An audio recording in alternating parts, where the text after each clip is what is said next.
What's up, everybody? Happy Monday morning to you and yours. We are live here, TreyCaster.com, YouTube.com, Policing Pips. Welcome to the party. We're going to be opening up here on overnight highs after having gapped up on the morning here. Well, not the morning, but the Sunday from Friday close into Sunday open. We did gap up quite a bit. We are kind of giving you a false breakout of the overnight high right now. Like the short idea. This is where we're at right now. There's your gap open there. We do have previous sessions information here. That was that consolidated area before that sell-off pre-market on Friday. So we are back into a seller's zone, which is interesting to me. So let's watch this area for that. Maybe we'll get one more rip up before we do get that sell-off. If not, we'll watch this kind of trend line, see if it's going to crack and hold, and see if we'll get some continued selling pressure. If not, we could push back up previous day highs and beyond. Leave that gap there. I left the gap at the low. If you are just joining us on YouTube, we have pinned the weekly write-up to the top of the chat. It's also in the description or the bio of the video. In the Tradecaster lobby, I am going to pin it to the alerts, so you can see it over there in the alerts section. You can take a look. It's also in the regular chat as well. So let's see what we get for this open here in the next 2 minutes. I did see a good delta divergence here, so I like the short idea, right? We're getting increased selling pressure at the highs, kind of exactly what I want to see off the jump. See if we can get it to go pretty quick. I may use this as the level, even though technically that pre-market overnight high is right up here. I like this, the way this is kind of setting up here, right, for the open. I don't want to be manipulated in and out, right? I want to see what happens. Maybe S&Ps can push up into that level one more time, 55.92 quarters. If it does push up into there, fail and rotate down, then we can maybe get that confirmation.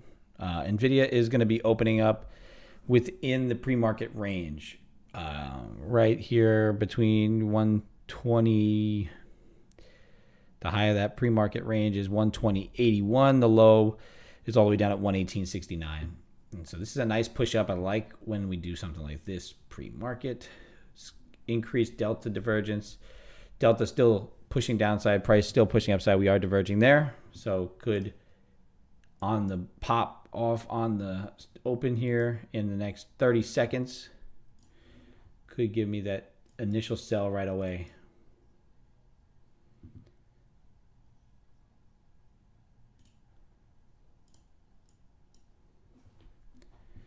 We are going to be open here in less than a few seconds. 10 seconds till open. Still diminishing delta, price still popping up higher. Could just go straight up here, and then we'll just be patient and wait. If it just decides to just melt off right on the open, then we're going to get filled.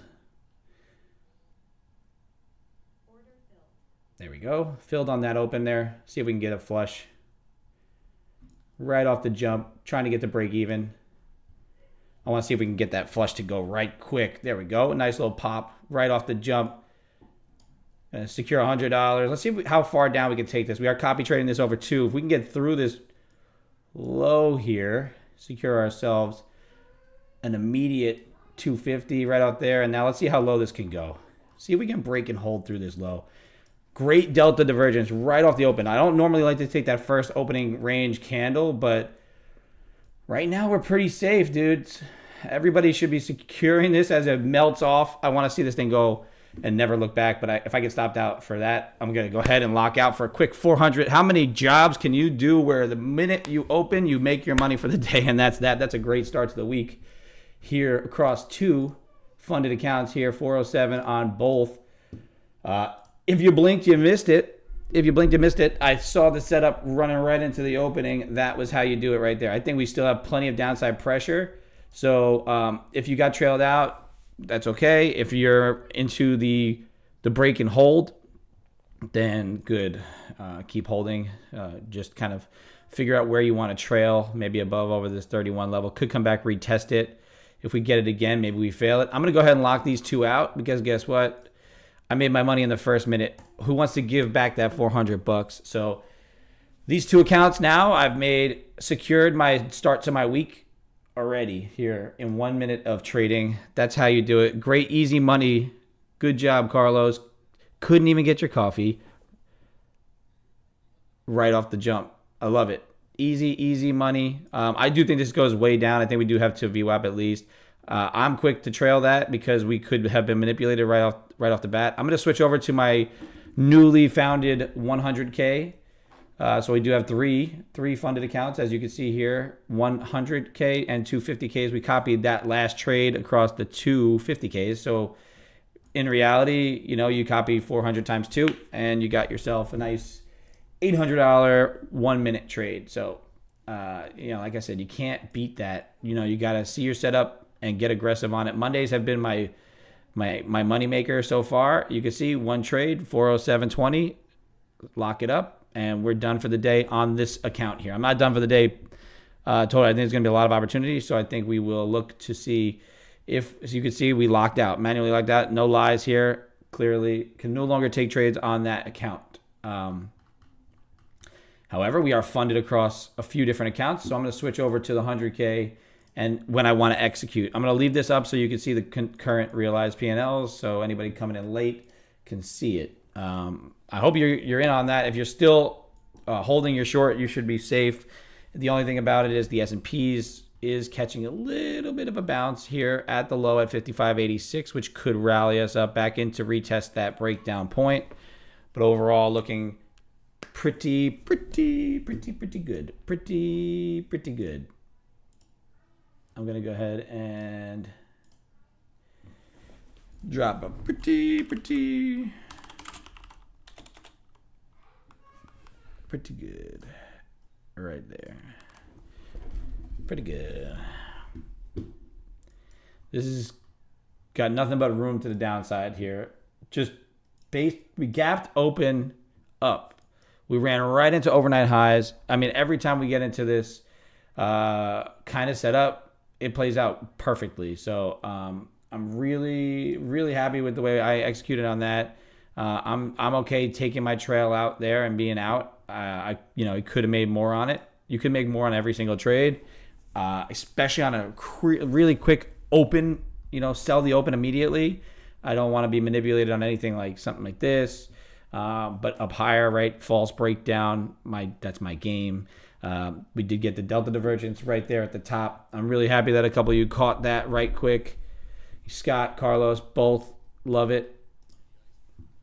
Hopefully anybody else listening on Tradecaster was able to catch that little bit of a quick rip to the downside. We will show our executions just for the haters and for those who don't believe that we do this live every single day here on Tradecaster.com and on YouTube every day.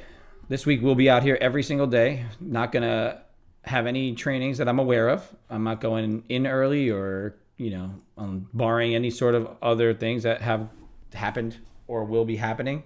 We could have trailed this out a little bit looser, maybe got down through 900, caught another 40 points.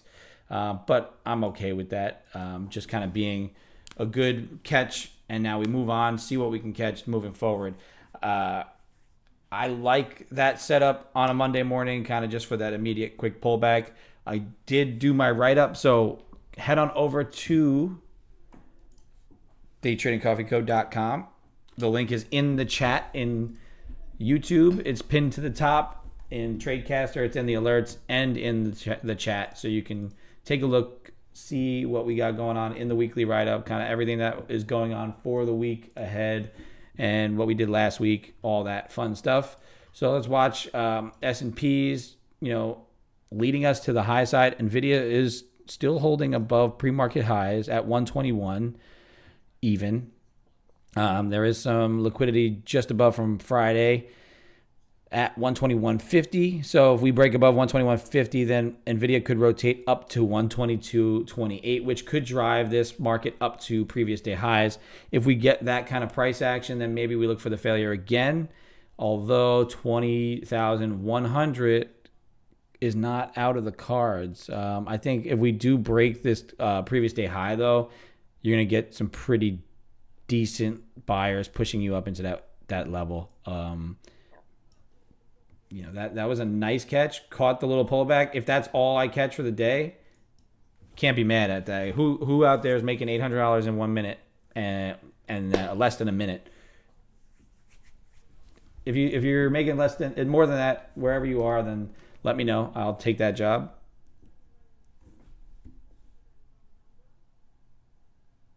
That's how we do it. Good stuff.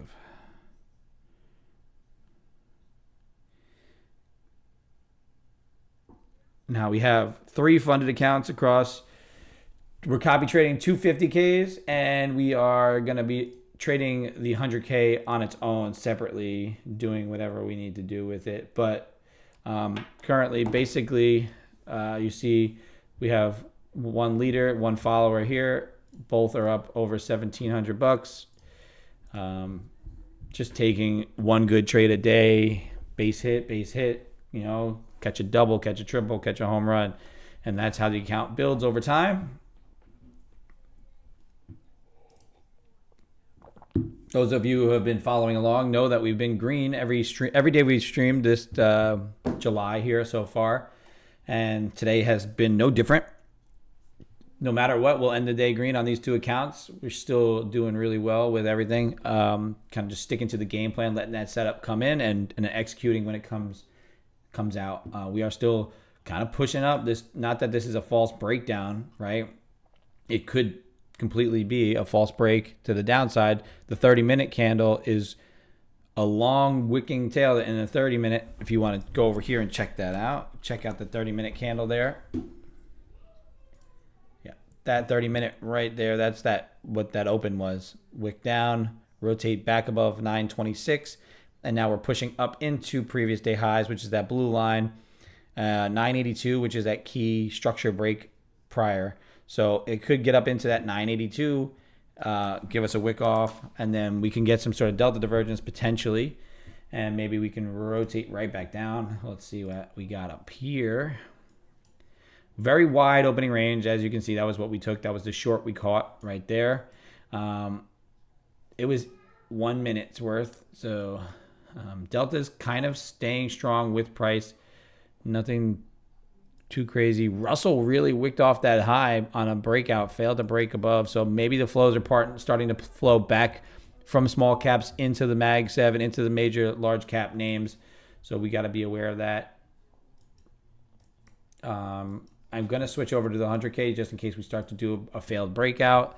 I will look to catch this. NVIDIA just ran that high at 121, pushing right up into 121.50. So 121.50, trying the long again. Well done. How much you make on that, Abby? You did good on that, I'm sure. That was a beautiful run right into previous day high, and we are rejecting that level.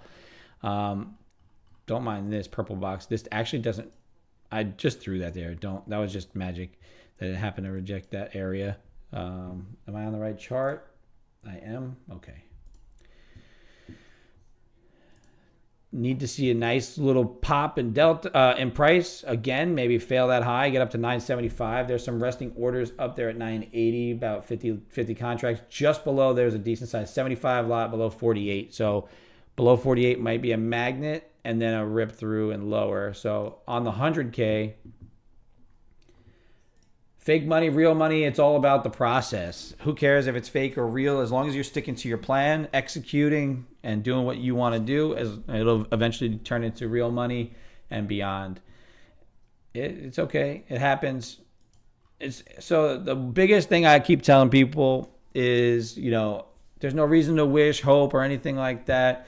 If you start to get into a really nice groove, get into those, setting up a game plan, executing according to a plan, using appropriate risk sizing to your account size that you plan on doing, then long term, you're going to have no issues once you pass your evals. Once you get through and get into your XFAs and start getting payouts, you can do this more consistently over time if you develop those habits from the point where before you're funded. Or if you've been funded and you've lost it and now you're trying to get it back, like kind of all those things really play out. I want to see if this will close here, and I'll take this short again. I appreciate that. Thank you. I mean, it's all a mental game. It's you versus you. I'll say it over and over and over again. So just battle yourself. But I think I kind of missed this. I really wanted to see if this would enter here, but I want to see if it'll close below that. So it's not really a miss. We do have 53% short interest. We're kind of bouncing off that area. There is a heavy delta, so we are playing nice together with the aggressive sellers as well. I want to see if that 48 got filled. It doesn't look like it's filled. 43s, maybe it ran right through it and I didn't see it. That guy is gone if he is. There's another larger seller or another person down below here sitting on the bid at 933, 58 lot.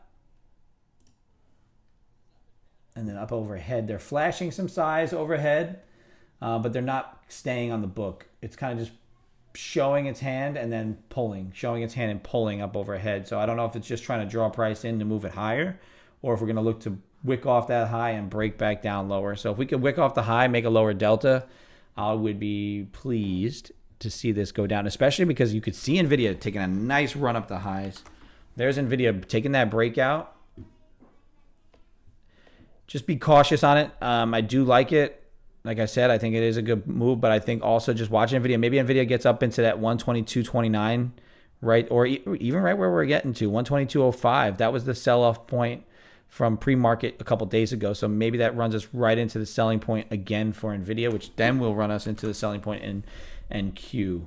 Let's see if it'll run. Let's see if it'll run those areas. 73% long. Yeah, I'll take a short with you. I'll take a short with you through the overnight high, my little breakdown point there. If it can break through there, it should be good timing with 70% long on the tilt. I'll delta divergence. There's some size down there at 33. Should want to come get that 33 at least. Just a quick little move to the downside. Let's see if we can get some money on this 100K and move it all the way down. I'm going to let this 100K run out a little bit. Maybe if we can crack through 30. That run straight to 33 was nice. Let's see if we can break this down a little further. This is my first trade on this 100K XFA. If it's going to fail it, then it's okay. If I wanted to use structure, maybe risk 330 since it's a slightly larger account size than the 50Ks. Risk slightly a bit more, just using the structure as my trail more so, just to see if this breakdown will happen. Delta acting our way. Let's see if we can flush through this 40 again. We need to break through 40. There, I think there's some size down here. It's hard to see it. Some size down below at 33 again. So it wants to get to that 33. I think 33 is going to be a magnet. I think we got to it and then we ran away from it. So I don't know if somebody's front running it or if they're trying to get us to get popped out here. So we probably are going to get stopped on this unless that stops in the perfect location, which I don't think so. It looks like it may be.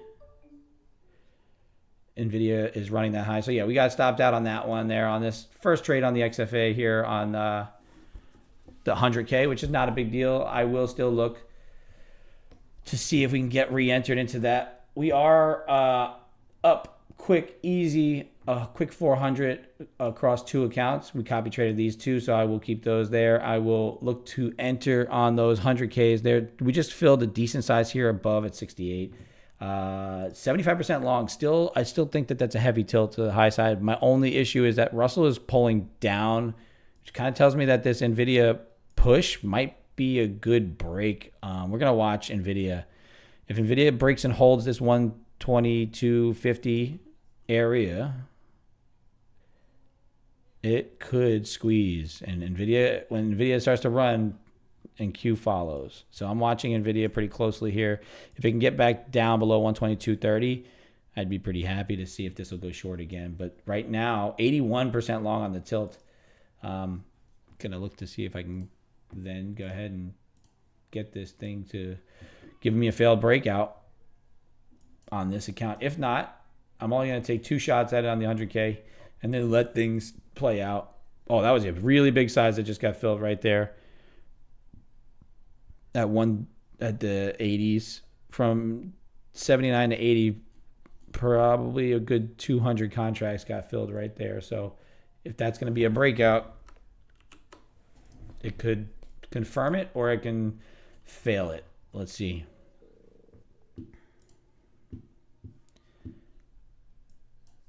$20,000. 81% long on the tilt.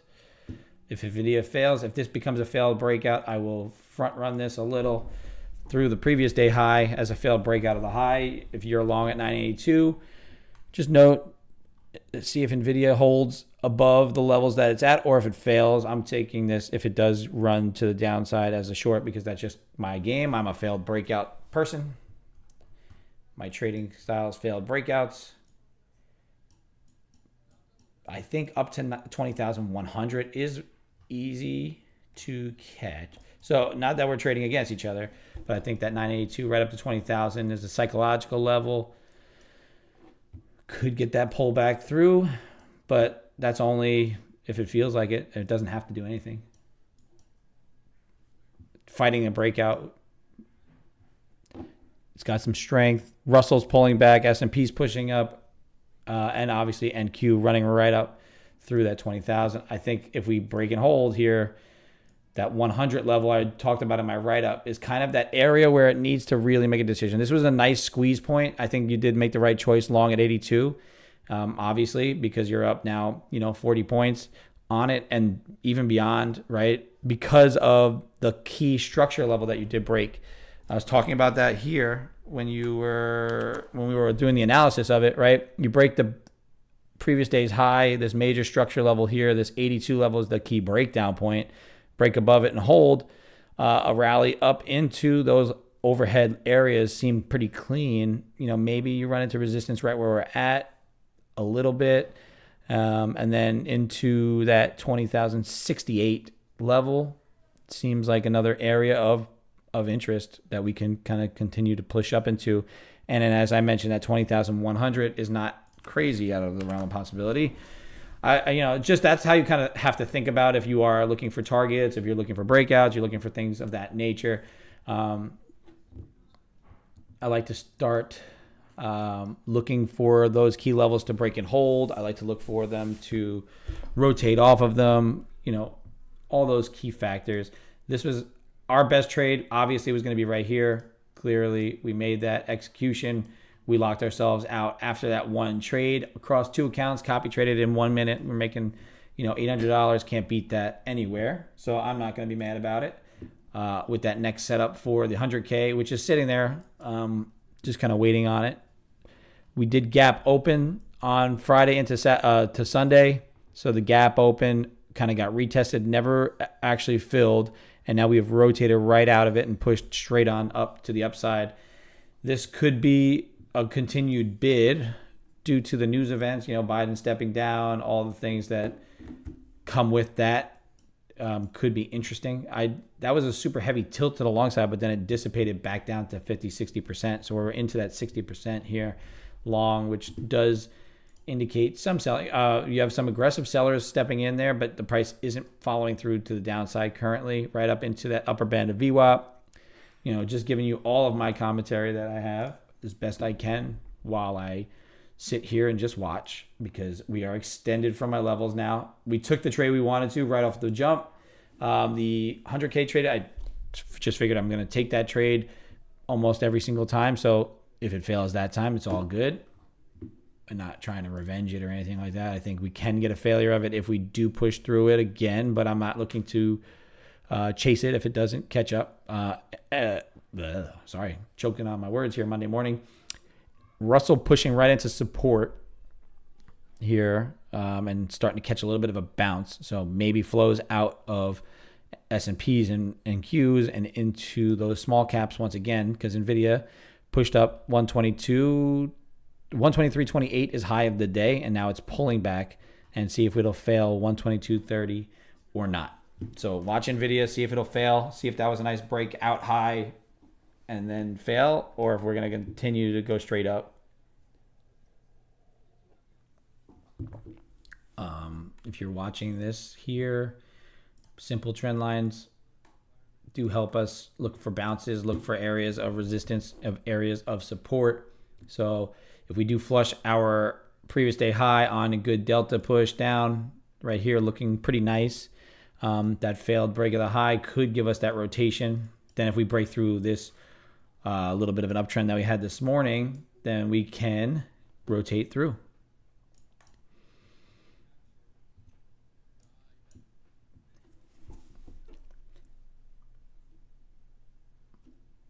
I'm all about being a scalper. I'm all about trading.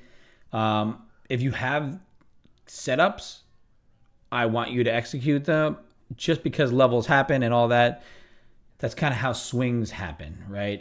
You give stuff back, you give it, you buy, you get some, you give some back. So if you are into being really active, I'm not about telling you not to be, but yeah, I don't personally like to trade too much. I try to take as few of trades as I can per day to make the most money, because it does give, especially once you're in a live environment and not in some, you got to worry about your fees and all that. So just be mindful of it. I'm not saying don't overdo it or whatever, but the less trades you do tend to be better, right? If you can manage them a little bit better. So just be mindful of that. If you feel like you're overdoing it, if you get into a good groove where you're up and you're not giving back your gains, you're still making more, give yourself a cutoff on the pullback of your profits, right? Let's say you're up 4K, you don't want to give back more than 1, right? So don't continue to overtrade and hammer into things to make back that 1K that you lost. Just shut it down after you've given that back and be done. So that's kind of how I like to look at it if you're going to be doing it in that manner. If we could re-accept back below 82, should get through this over a previous day high, accept there, and then see what happens down here at the overnight high. NVIDIA pulled back right to the key structure level of 122.29. I like this break of this trend line to give us a nice little push. If it holds, then it's going to continue to rally on up.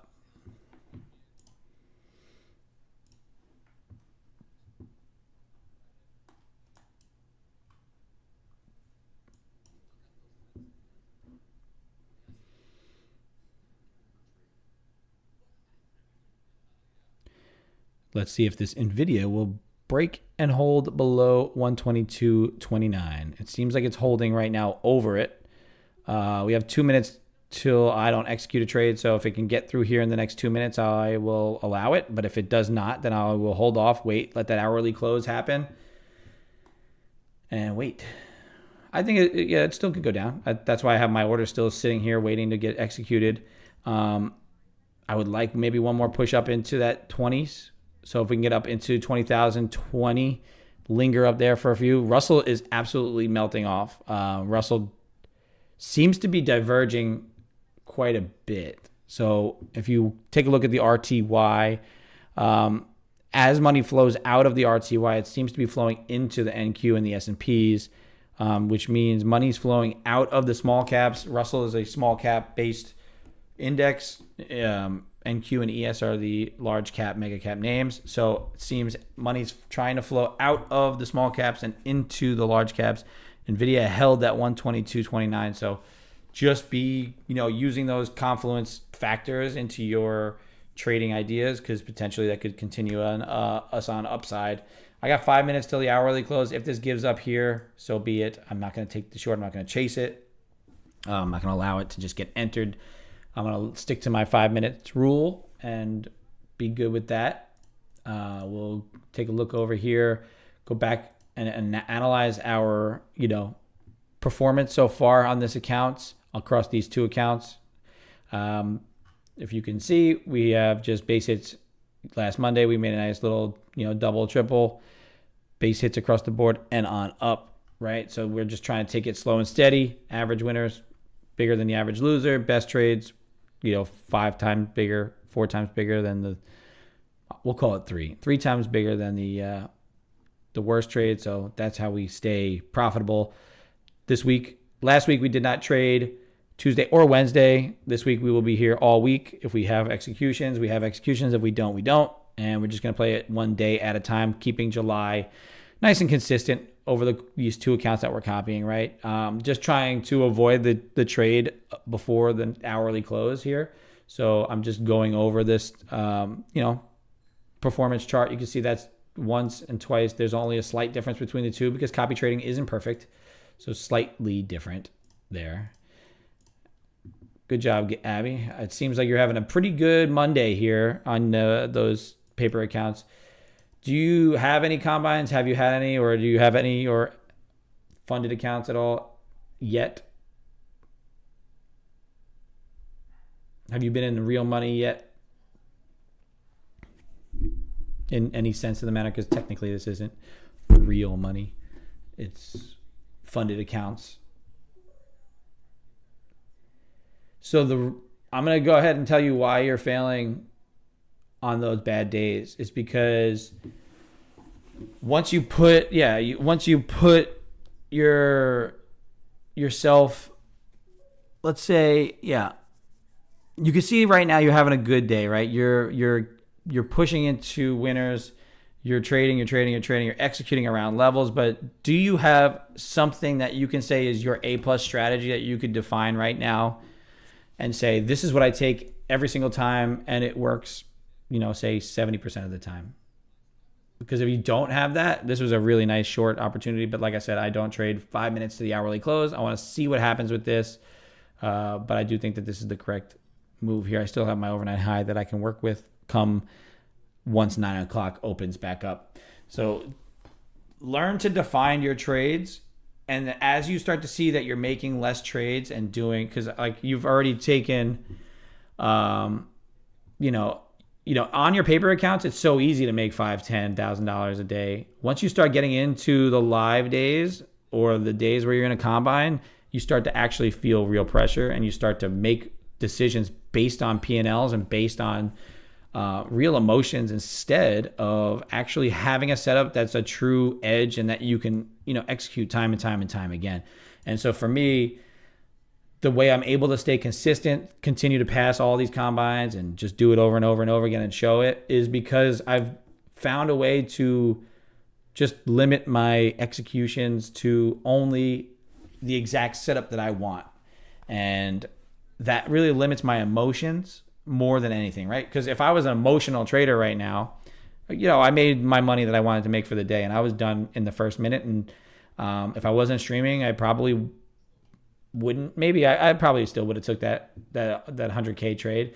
But if I were, emotional about it and didn't understand my setup and didn't understand my rules, I would have probably tried some of these other ones and, went back into drawdown, and you start to get tight with your risk. You start to do things that are out of the normal, and that's what leads you into those tilt days, which burns your accounts. Also, if you're in Apex, you have no protections. As much as I am not like a fanboy of each, one, I'm just trying to lay out what's the best rules that keep people into accounts longer term. And I think maybe, I don't know if you're on Apex or Top Step or whatever, but if you're in Top Step, there are at least some safeguards to not burning your account in one day, right? So if you say like your account, you're on 100K, you need to make 6, you're up 4, your max drawdown is 2, at least you're not burning your entire account and in one day. If you're already up a solid amount or even in a solid position, you don't have to be as scalpy if you don't want to be. You can let some positions come back to you and stop you out of break even without losing drawdown. So yeah, Top Step is way better. You got to understand, as far as I think for rules, and how that's concerned, I think, there are benefits to each. If you can leverage the accounts, sort of the way that Caesar does, he leverages those Apex accounts and he's able to do it in a way that works well for him. And there are other funding companies that are good too. However, I find that the rules are conducive here in Top Step for me.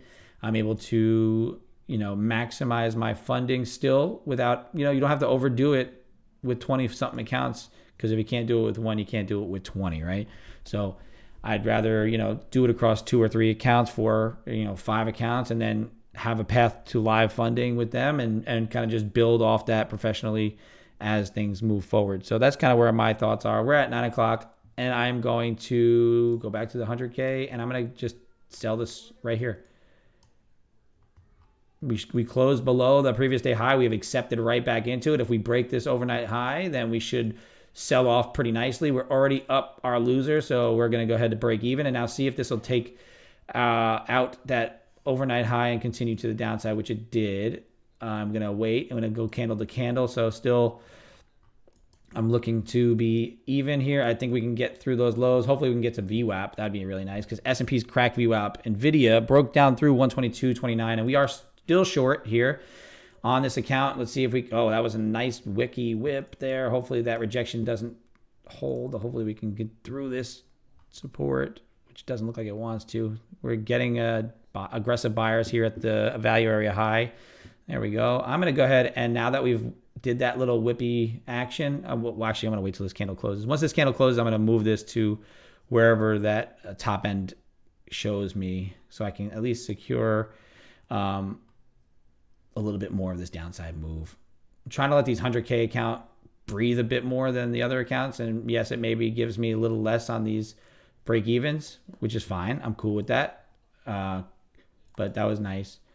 I will take the short again through the overnight high if it goes, because I like this idea further to the downside. So even though I got stopped out for even, and even though I'm getting a worse price here, I do think the failure of the overnight high is a really good opportunity here to get myself into and through and make some money on this 100K.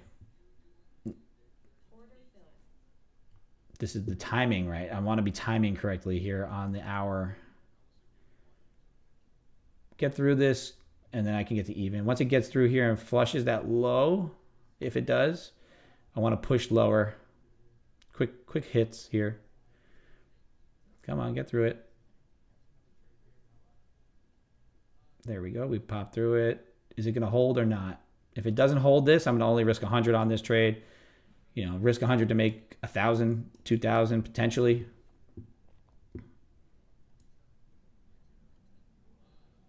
And that's it, right? I'm going to continue to take my trails and move them quickly. That's, something that I do. I'm okay with that. Especially when I'm a little bit down on the 100K right away. I can take some of these base hits and be just fine with them since they're not accepting right away. Maybe we get another pop over the overnight high and we could short the overnight high again if it goes above it, right? That's just my thoughts on how this price action is looking to me. I think there's actually now the nice little heaviness. I think we can get easily to 920 if we do accept through this low volume area. We made a new low in Delta, made a new low in price. Russell absolutely just completely melted off, but ran right into a support level. So that's interesting as well. Yeah, I would just wait, be patient, let it kind of set up for you. It's a little heavier on the short side tilt. I think right on the VWAP for S&Ps, S&P is going to give you a bounce. If S&Ps, really, I would love for S&Ps to push up to 55.92, reject, or even up into, 88 or 90, up into that area and start to roll back over and give us another, a little pop up to 960 and then fail this overnight high again. Because every time we touch the overnight high and we break through it, I think we get another attempt to get a real true flush. And my timing is what it's all about, right? I want to get the right timing. I don't want to just be aggressive on it if I don't believe that the timing is correct, right? If S&P just melts through this low, then potentially we do get a good break here as well. I'll take it. Taking it timing-wise, I think that's a good spot with the S&Ps holding below the VWAP. I'm at even, so it's a free trade for me. I'm going to get stopped real quick on that. Overtrading just a touch on this 100K, but I went from down 3 to down 160. Really just kind of chip-shotting away from this one here right now at the moment. But we were very happy with how we've traded so far today. Still good. I think we're running into that 926 area. That 926 is very important. So I'm going to look and be patient right here and let this thing maybe move up a little bit more. Get up to that opening range area. Opening range high. Get up over that. Maybe break down and then rotate. I don't have any magnets. I don't have any larger size that I see at the moment. They're flashing a little bit of size up overhead and then pulling it. Nothing crazy. Delta's still heavy. Price still dancing around here. See what we can do with this 100K. I got to remove these because they get distracting. Save.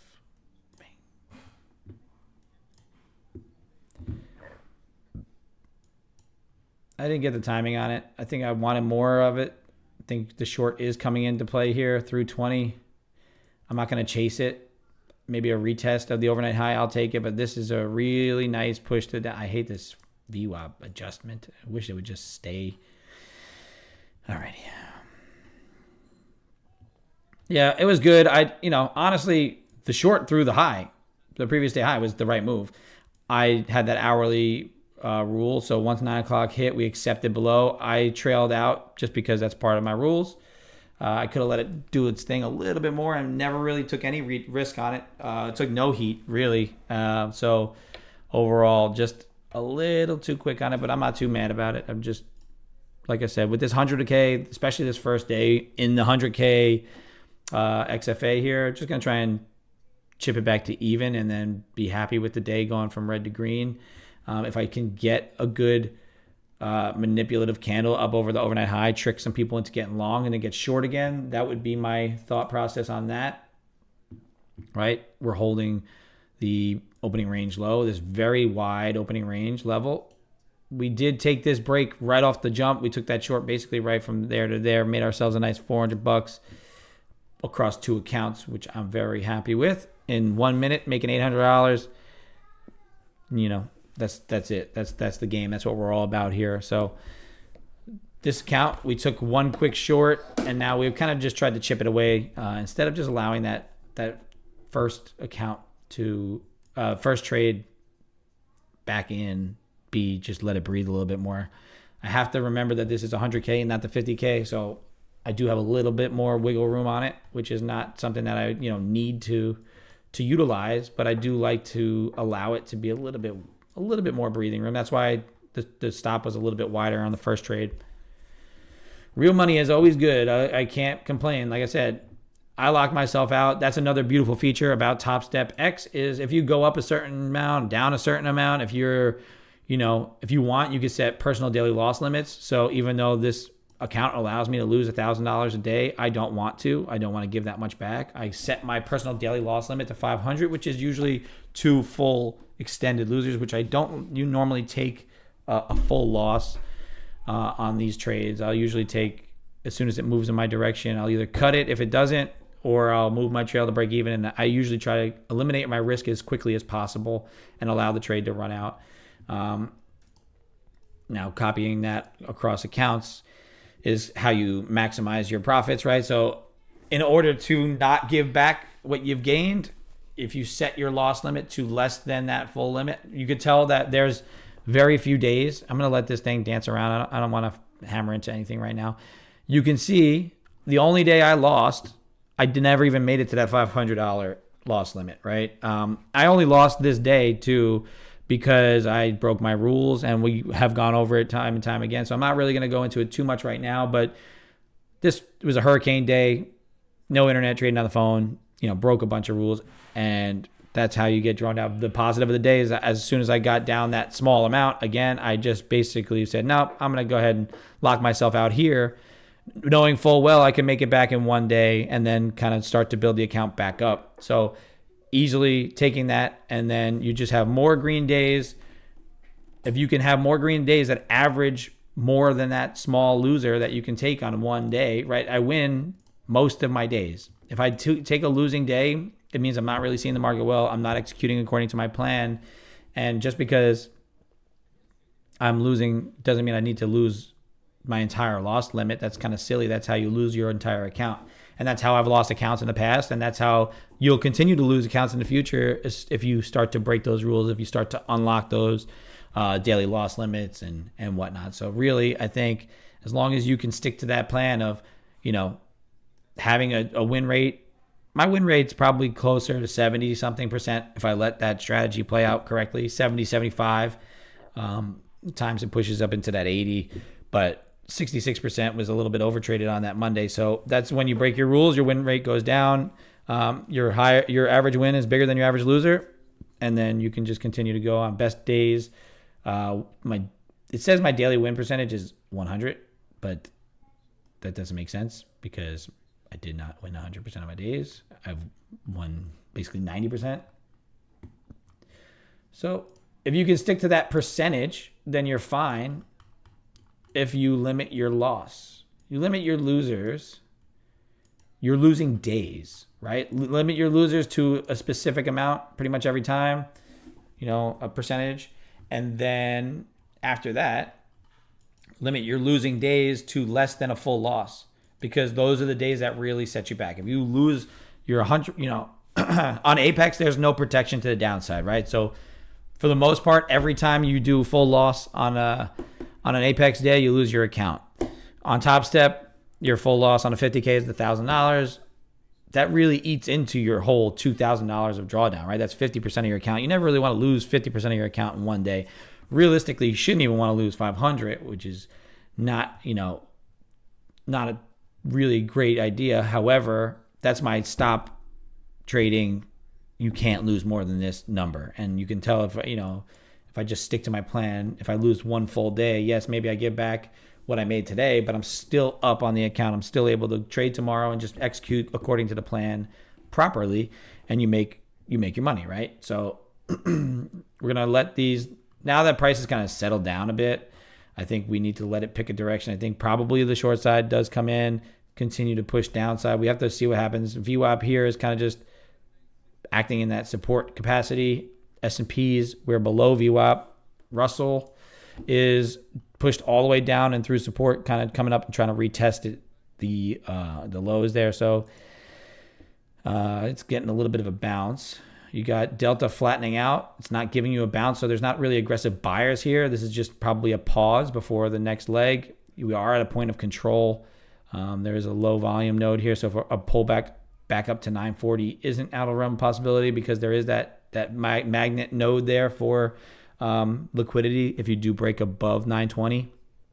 But I would not be surprised if it comes into there and starts to rotate back down. So we'll watch that. And I got rid of my other chart on accident.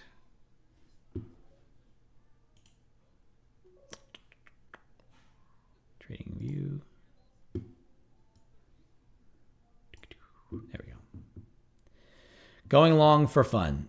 Anytime you say those words, for fun, you're probably not entering for a planned reason. And then those days in your combine, in your actual combine, in your live account will, it may work once or twice, but it could lead to those blow up days.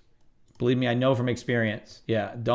If you say the words for fun, then you no longer have objective clarity of what you want to do. Yes, it's a good point. I mean, there are reasons here to go long, none of which are for fun. And I get what you're saying also at the same time. And you're paper trading, so you can execute it. But once you get into those combines, once you get into those live accounts, once you get into the XFAs where you're funded, do not do any for fun trades. That's how you lose your accounts, and that's why you're kind of running into that blockade of I can't pass and I can't get right.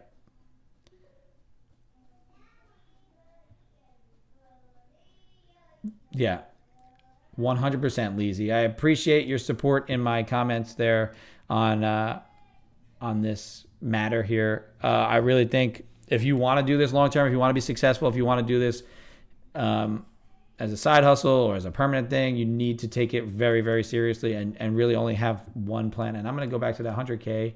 And if this fails I'm going to stop it in and sell it below those levels and get myself back to green. If it's going to continue long, then great. If it's going to fail to break out, then also great, because then I'll get in. But that's my setup. That's not any other reason. Through the high of the opening range right there. Very seriously. Yeah, joke and then choke.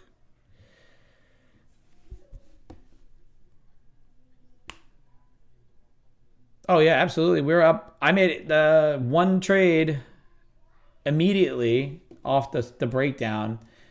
We copy traded across two, and then I locked out immediately. I took the short from the opening range here. I mean, not the opening range, but the overnight high was right here, right as we opened. I shorted through that opening high, and we trailed out quick down to the lows here, right above 910, and got ourselves a nice little $400 across two. So copy traded $800 on that first trade of the day, locked ourselves out, and I have a new 100K that I took a shot at that short again the next time, and we did not quite.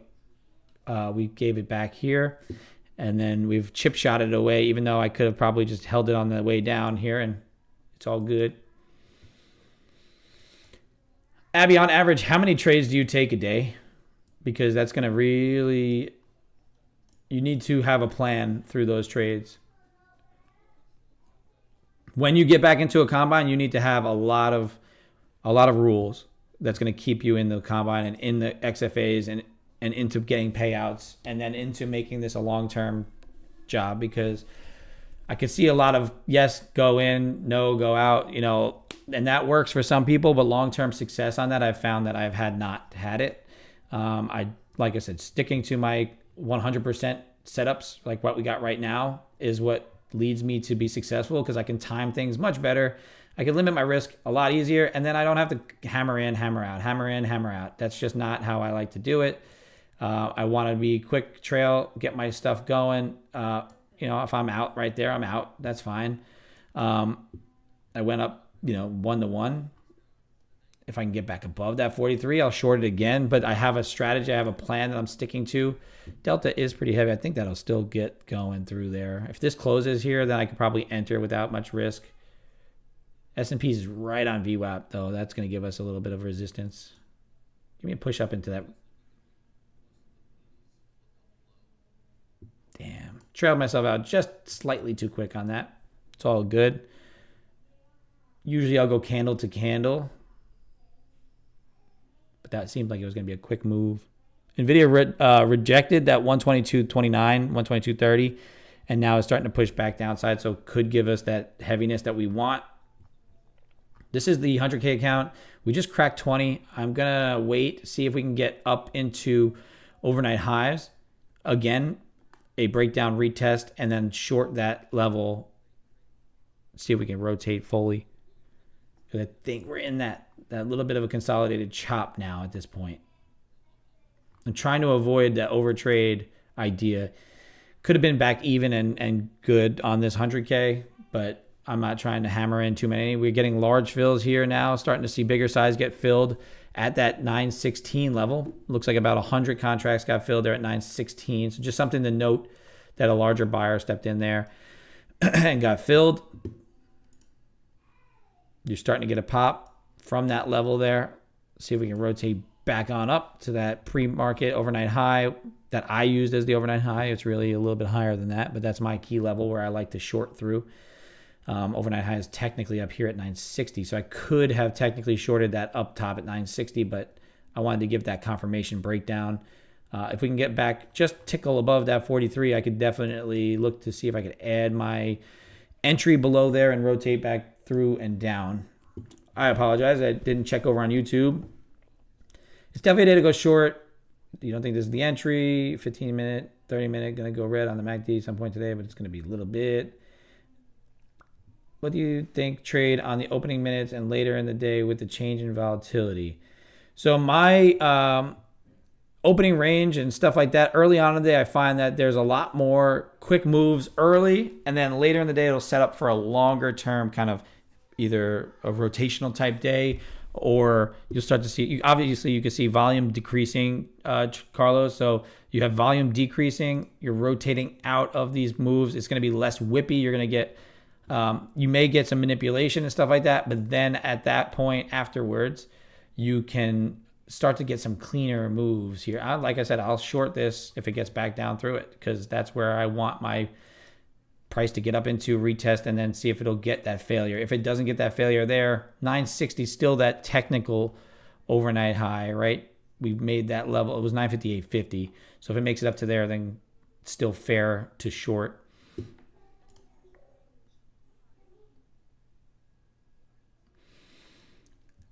I'll take that $21,000 a day if you want to give it to me, but I will not be able to do that because it doesn't kind of work on my strategy at all at the moment.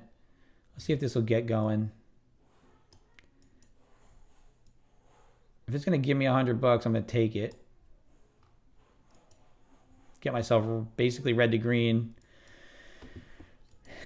It's pretty easy for me to catch $100 moves here, especially with the way that the market's kind of giving me these base hits. So with this 100K, like I said, I'm going to be quick trying to just make myself back to even, which is basically right here. I'm at even. This is pretty much fees. It's I almost, Abby, I feel like I know what's your issue as far as passing and getting through combines, and I almost want you to get rid of the dollar amount, right? It's really cool to show a $21,000 simulated paper trade day, but it's sort of unrealistic in the way you want to leverage your account size to be able to pass and maintain and get funded and get payouts, right? So I think long term you could get to those numbers, but you need to build a bigger buffer because I feel like you're risking maybe too much of your account to get to that number, right? So I want you to start almost accustoming yourself to smaller numbers.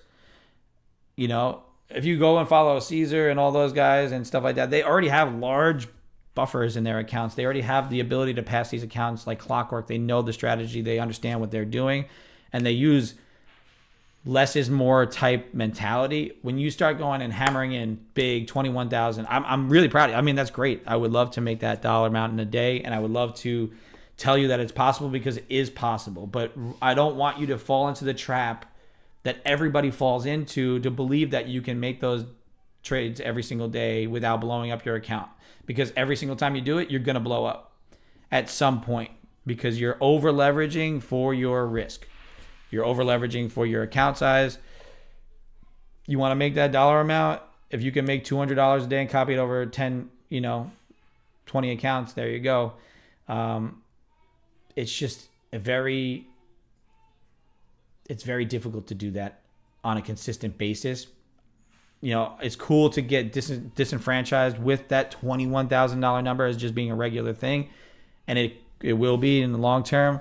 But somebody who's new, somebody who's starting out, somebody who's doing this on combines and prop firms, it's not a number that you should be striving for on a daily basis, because that leads to blowups. And many of these people that are showing you those huge days like that you may find on YouTube, Instagram, all that, besides, here, and maybe, who knows here, but they're getting paid affiliate money. They make money on other accounts. So they may leverage their Top Step account and over leverage and hit home runs and take out huge payouts, because they know they could leverage the other accounts that basically their affiliates are paying for their combines, which pays for everything, right? So you have to understand that dynamic, that there is fake hope in this environment. And I don't want you to fall into that trap. And I want this stream here to be the most honest. I am flat right now. I have no position on currently. And I just hope you're kind of hearing what I'm talking about as far as getting out of the mindset of trying to catch those huge wins, because that's how you blow up every single time. This is the stream of brutal realism, brutal realities. The honest truth is you're going to not succeed shooting for those kind of days every single day. And if you do, I will be the first to eat my words. And if you take payouts on that, then I will love to see how you do it. But like I said, I would like to be. So if you wouldn't, here's the thing. If you wouldn't do it on an eval, don't do it in sim, because you're tricking yourself into believing that that's going to happen.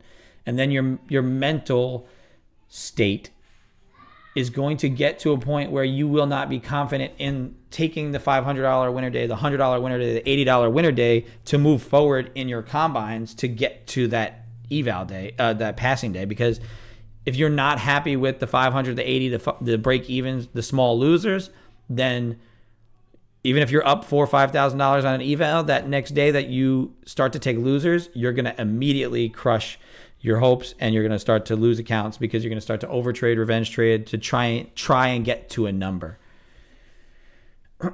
Well, yeah, of course, right? It doesn't hurt to lose it, but if you don't have a plus strategy that you can lay out, also to get to that number that you got to on NASDAQ, it's easy to get to with over leveraging. And based on the amount of trades I saw that you were typing in, I'm not saying that it's bad or good. I'm just giving you my honest opinion on how to pass a combine in a way that's going to be more consistent in long-term success, right? Because I've been to where you're at right now, where I see those numbers. I was able to make those numbers. I got to that point where, wow, we could really do this. This is possible. And then it got me to the point where it was never enough.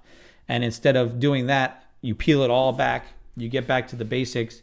You understand where you are at in this game, and you're not at the $1 million level. You're at the I haven't gotten funded level. So I need to take what I'm worth currently and then build that and build it and build it and build it and build it. And then those days come when it's ready. When you're ready for those days, that's when that day will come. But until that day is, you're not able to get there, because you're hoping and you're trying to reach a target that's more of just an arbitrary number than it is due to your processes. And that's kind of my rant for that. So hopefully that helps. Scott says he's up over 1K on both your 100K for the day. Not sure if you should lock out and just trade my recent reset 50K. Yeah, lock it out. If you're up $1,000 on your 100Ks on the day, lock it out. What are you going to do better today? Especially now, so this is how summer months work. Summer months work normally when Trump doesn't get shot and Biden doesn't drop out and Nvidia isn't a wild beast. 3K is better than 1K, but also losing all that 1K is way more stress on your mind than it is beneficial. So we are winding up. Maybe you get one more opportunity. You haven't slept yet. So you know, what time you go to bed, your risk to reward over the next, what's going to happen in the time frame that you can trade. Is it going to set up for you to be ready to trade it or not? Is it going to give you your A plus setup moving forward or not? And if it does, then don't lock out. If you still got to watch House of Dragon before bed, then you got to lock out and go watch House of Dragon, right? I locked out in the first 1 minute. I made my $400 across 2 accounts, and I locked out in the first minute. So I took this trade right here, and I locked out. It's cool. You could get a short in here coming in soon. You could lock out. I recommend locking out if you're up 1,000 on these accounts, because if you were up 1,000,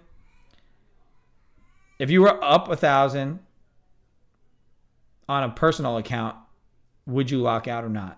Right? That's really kind of how you got to think about it. Who cares what the profit target is in the eval? Because you're not going to pass today per se anyway. So there's no real reason to rush it. When you start to rush it, when you start to see positions that maybe aren't there, that's when you get into the trap of, I'm going to give back this $2,000 if we copied it across 2 accounts, right? Why would I do that? If you make $1,000, Scott, in less than an hour across 2 accounts, you made $2,000. You don't make that in 2 weeks. And my kids are yelling at each other. So there's some screaming going on in the other room. That happens sometimes when you have these little guys. Oh, okay, no worries. It's all good.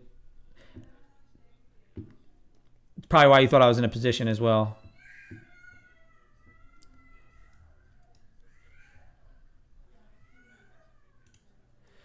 I will go. What? Oh, duh. See, that's why you got to pay attention to which account you're on.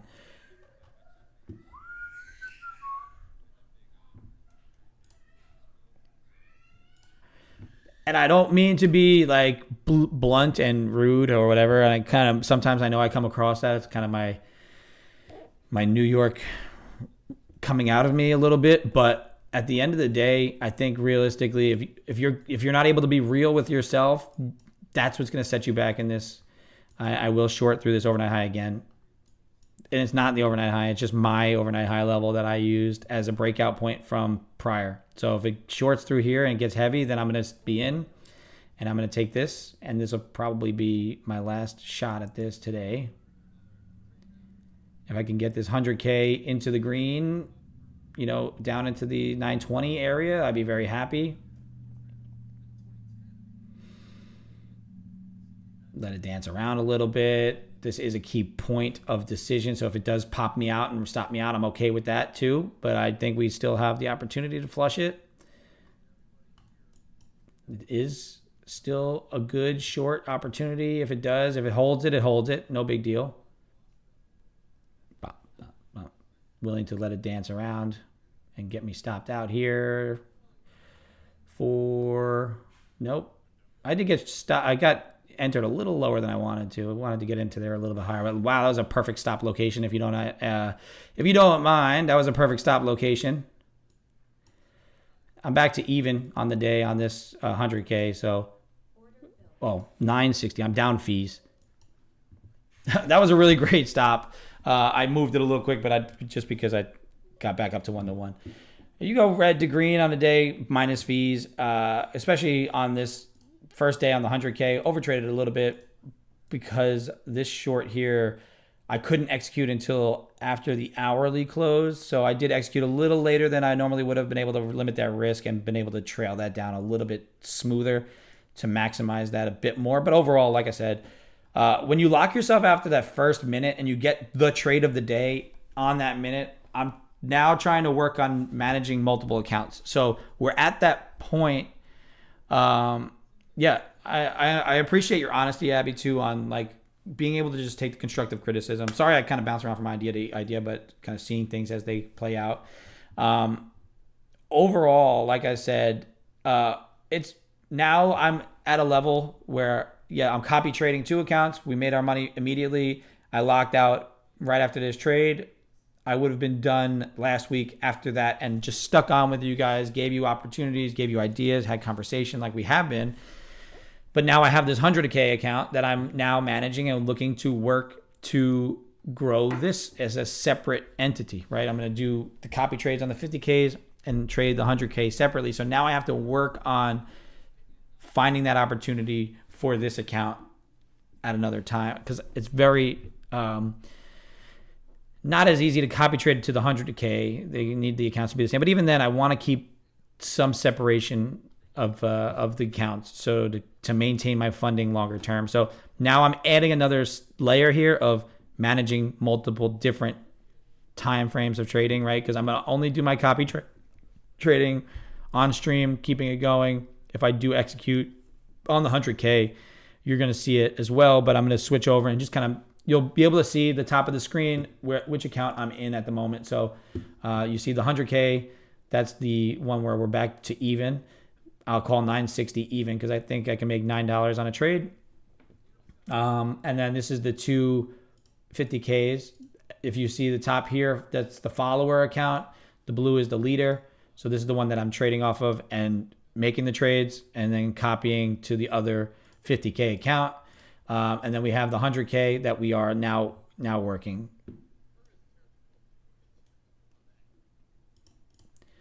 When do you start a new combine, Abby? I want to know. I want to kind of keep track of your progress, and I want you to pass, and I want you to be successful. So I want to know, when do you plan on starting a new combine?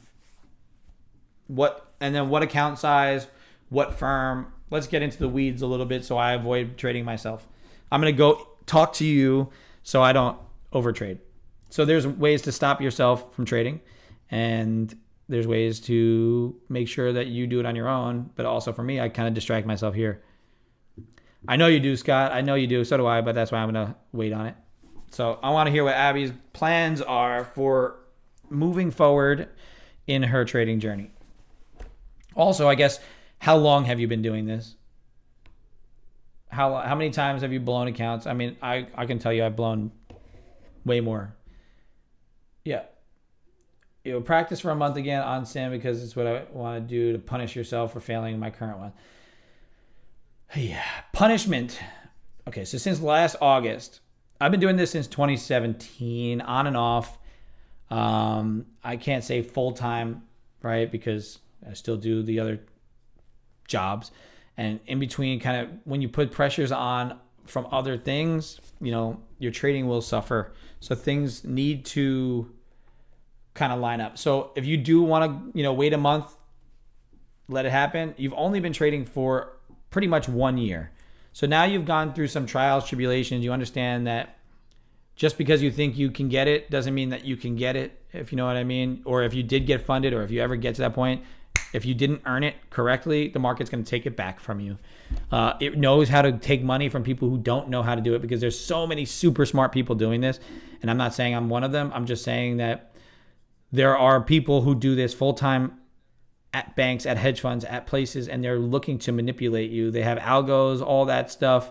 I think you've come to the right place here. I mean, I kind of bounce back and forth to Caesar's room here and there because we get along really well, and he's a really great trader, and I like to kind of see what kind of dynamic he has going on in his room to improve my streams and stuff like that. So I know how he works, and I know how I work, and I kind of feel like in a way we're very similar, except he's leveraging more accounts, different companies and stuff like that. But overall, I think he would agree with me to say that I don't know if you should punish yourself per se, and I think what you should instead do on that practice account is say, okay, what account size do you plan on going into when you do your eval? If you're going to do it on Top Step, so I can just play it out. So you're going to do a 50K account, and you want to pass that combine. It's a 50K account, which is $2,000 of drawdown. That's what it is. That's all it is. It's not a $50,000 account. It's $2,000. So the first thing you're going to do is now moving forward this week is go to whatever practice account you're on and understand that $2,000 is that drawdown. Okay. Don't trade more than one contract if you're going to trade full minis. Now, in that $2,000, you're going to limit yourself to that $500 drawdown, which is 4 straight full losing days. You should never have 4 straight full losing days. If you do, you have something going on in your strategy. If you start to see that the full losers coming in, right, then you're going to be screwed. There's about 25 days in a trading month. All you need to do is make $80 to $100 a day. $100. Oh, I'm sorry. It's a $3,000 profit target. So I'm going to get backtrack. Divided by 25. It's about $120 a day that you need to make in order to pass the account. So I know our max drawdown is 500. That's how I set myself up. Maybe you set, if you only want to make $120 a day and you want to just do it in 1 month before you get rebuild, right? Because you don't want to get rebuild. You don't want to reset. That 120 a day, if you make 200 a day, you cut that down, right? People like me, people like Caesar, people that kind of over leverage these things a little bit because we know we've passed in the past and we know we can continue to pass it. And there's a way to, once you have a strategy and you know what your strategy is, you can leverage the combine to pass it quicker in a way that I would not recommend people who have never passed do it. If that makes any sense. I think realistically, find whatever your strategy is that works for you.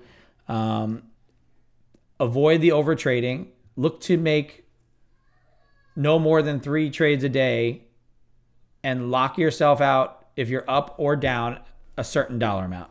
And once you get, if this practice account that you're on, this sim account that you're on, once it gets to a point where you can do that consistently without feeling uncomfortable, without making $2,000, $21,000 in a day, then you can really kind of get yourself back into a good controlled trading environment where you have your setups, something that you can quantify, be comfortable making $200, $500 a day and then locking yourself out after 500 early on, unless you could sit here all day, right?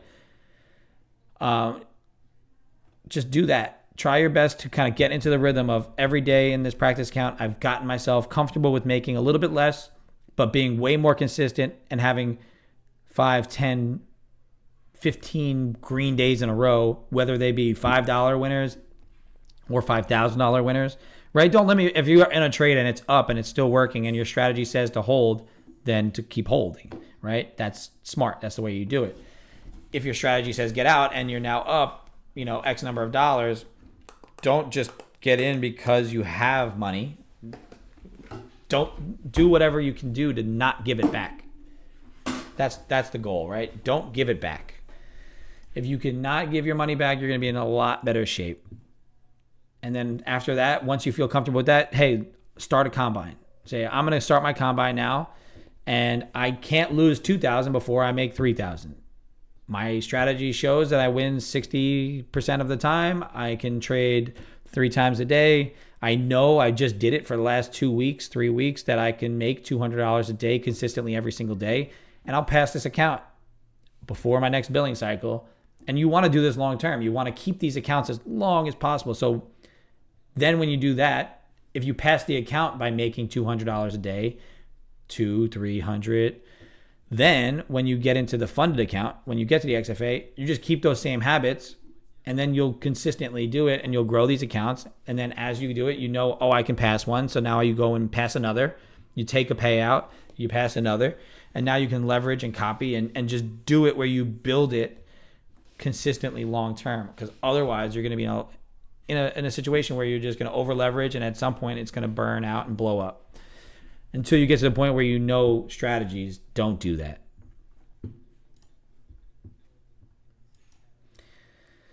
$20,000 is a key level. NVIDIA is kind of making a lower high here at 123 even.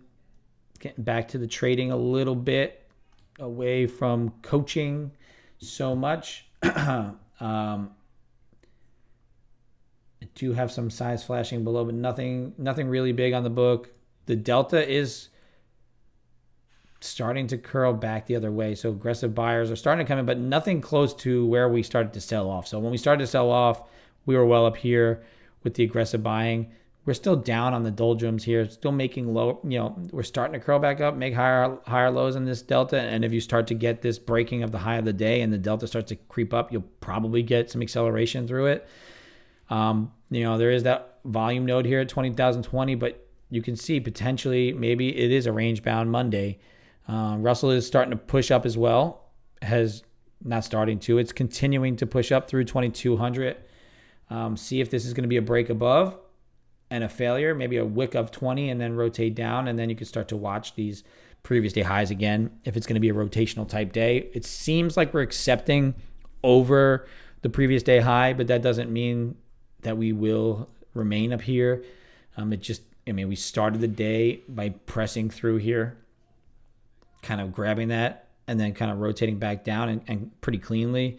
With the standard deviation of VWAP up above, I think we could probably give that wick all the way up into that area and then rotate back down from there. That is a fair assumption if that's something that you're looking at. I don't know if there's going to, if that's going to happen. I just say what I see and maybe react from there if it does take place, right? So that's what I do.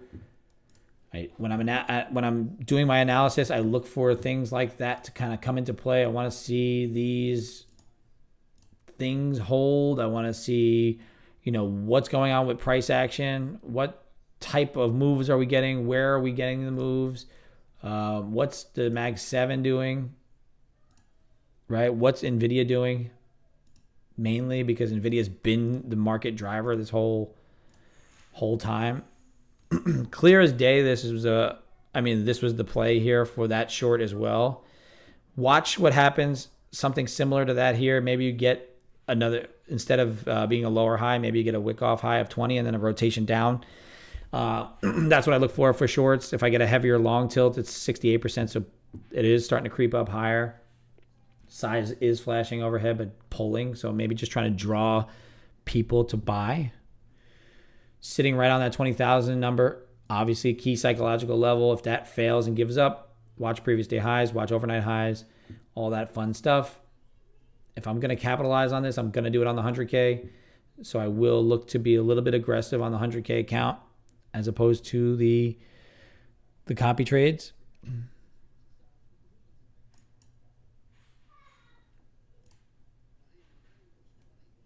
You can see it kind of giving up.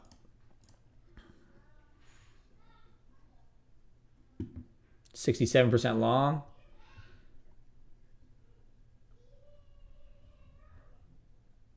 See, Carlos, that's why I say I give it that you make that money so quick, so early in the day. It's so hard to get yourself to be able to make the good decisions, the commission, all, a lot of the things like that.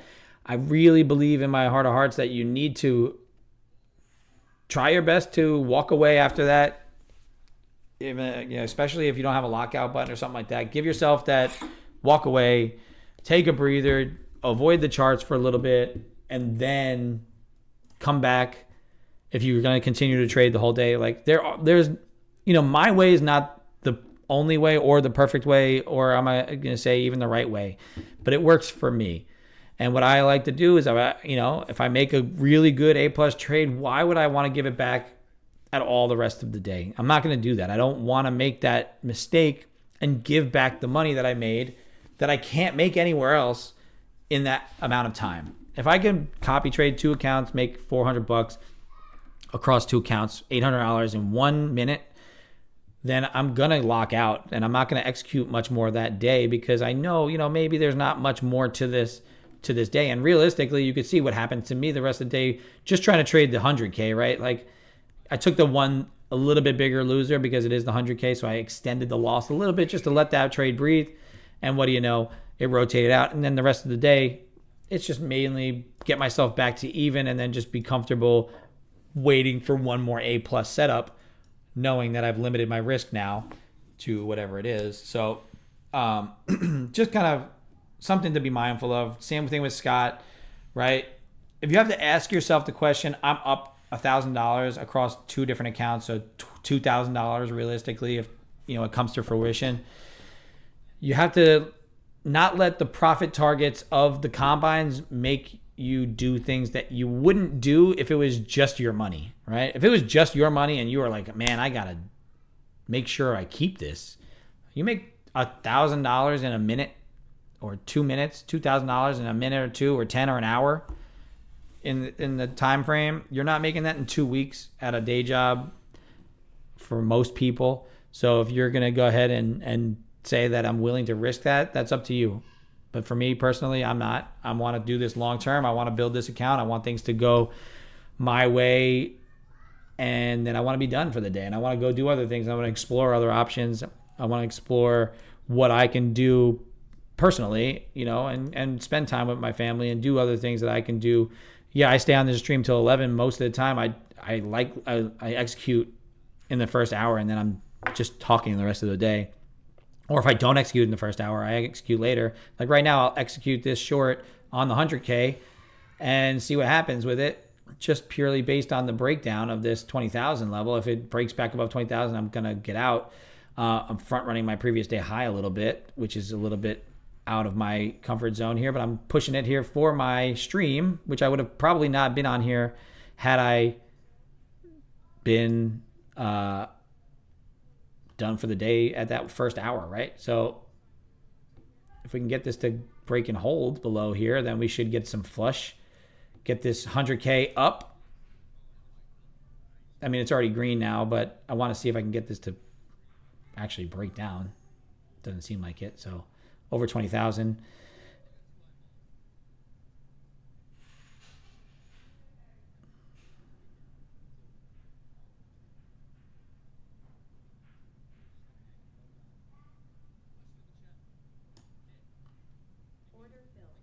That's so funny that it's still down $2.40.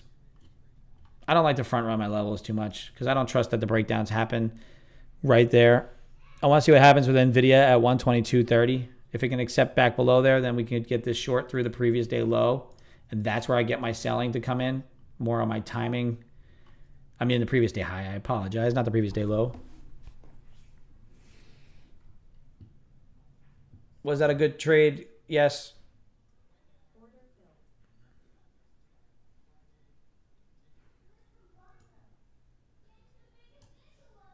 All right, so this account's now green for the day. It is what it is. I'm not looking to do much more than this. I made 50 bucks on it. I'm cool with that. Like I said, once you get okay with these small little base hit chip shot winners, I just went from red to green on the day on this 100K. This first trade here probably was the best idea. Could have let it breathe a little more. Could have let it do its thing. But I don't want to trade it too much. And I think I've already done that already today on this account. And for this first day of the 100K, I was done trading mentally right here. I took my short. I copy traded it twice, made my money for the day, and I was done all out. I'm very good with waiting for my timing to happen. This should crack here, should get to overnight high, should get to VWAP, like very clean move. But once I went to a point where I'm not mentally able to hold these trades, right? If I went, if I was up a little bit and then I was like, all right, I could risk a little bit on this, maybe up one small winner, let it breathe a little bit, let the setup kind of play out. But this is not 100% of my setup. But look at it. I mean, it works. It worked here. It's now worked here. So this is just something I'm gonna note for my future timing. Some of the things that I want to do moving forward. I think this needs to be extended. I think this is actually a pretty important level. As much as it seems like it's a little bit off. It's technically a zone. It's not a specific level. Scotty, boo, boo, boo.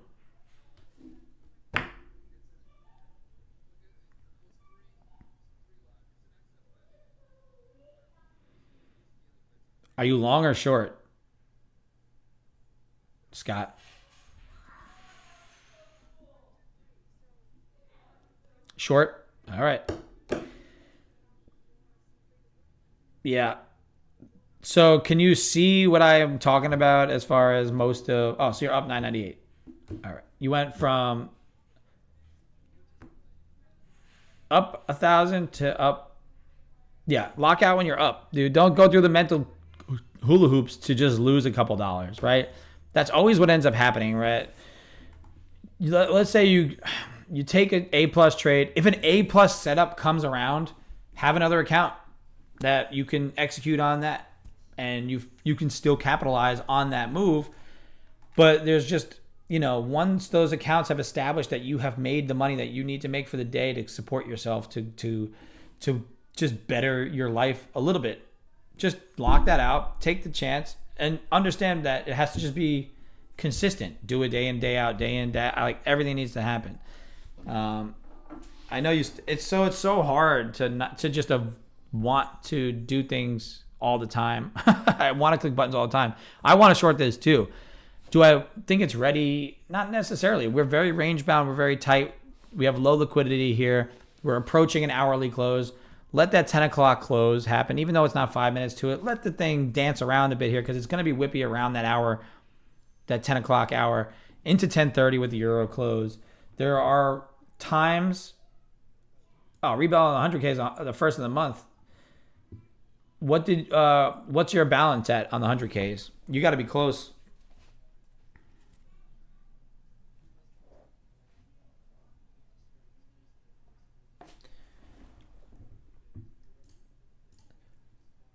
We are up on all accounts.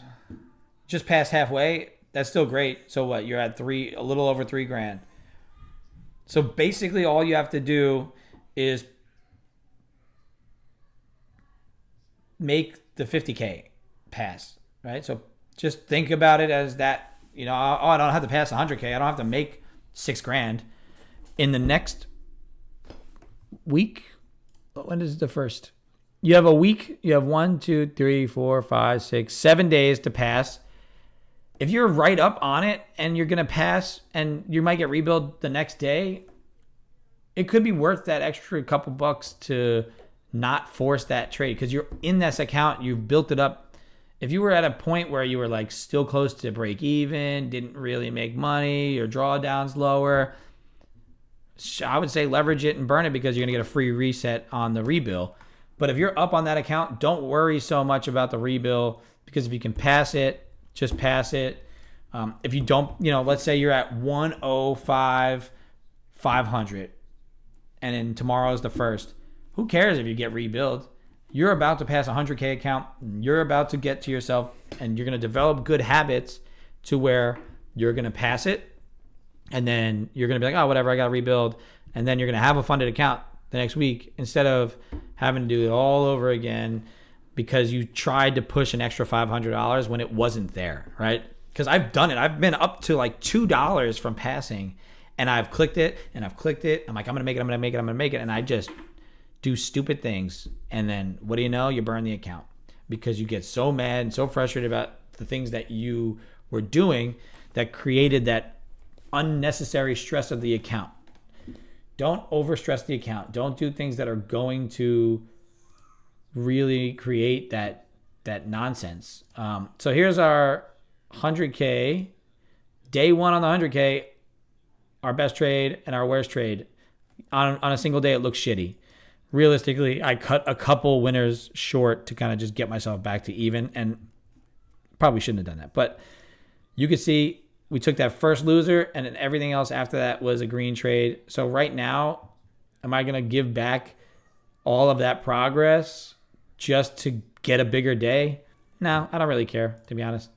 I'm going to wait. If I see another A plus setup, maybe I'll take it. But, I'm very close to just locking out all of the accounts. The 50Ks are both locked out. The 100K is currently sitting up $50. For the day, I'm up $800, close to $900 across 3 accounts. Another $50 is cool with me. It's not a qualifying payout day, and I don't really care about that anymore, because I know if I can keep the account long term, I'm going to have $200 days. Just like today, we had it in 1 minute. Maybe we could have made a couple, few more points, but we ran right into the base of support on an opening range candle. On a lot of times we get to here, we break and rotate right back and retest. So if this was going to continue to melt off, we were just going to continue to trail it as we went. So we were giving it a little bit of breathing room, not much, but we caught what we needed to catch and we got out. Hopefully everybody was able to don't do stupid shit. That's going to be my main go-to. Maybe I'll make a shirt for it for the coffee company and only sell it to those who know what it means.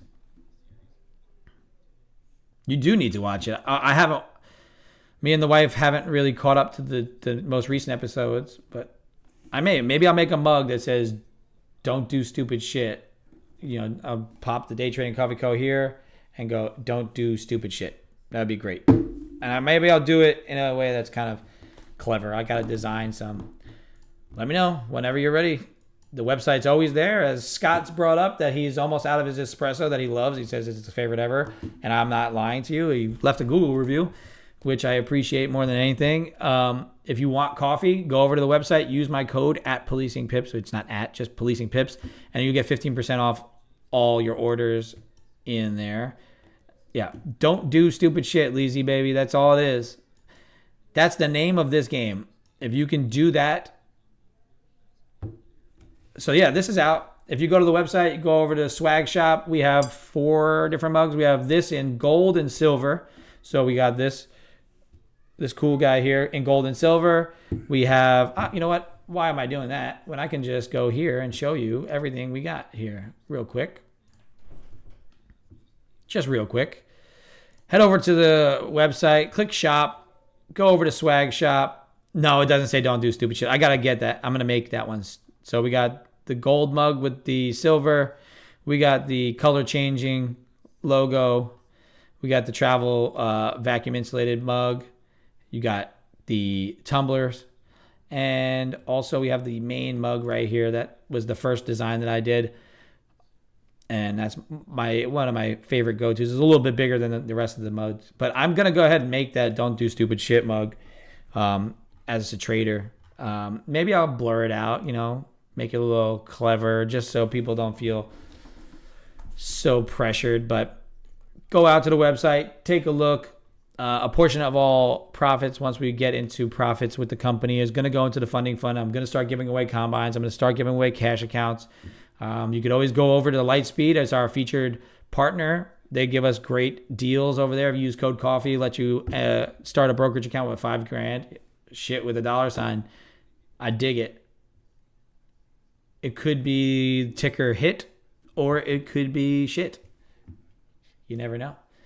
Oh man, I think that's coming out soon because I'm gonna go ahead and generate it and see if I could design it on a mug and make it worth everybody's time.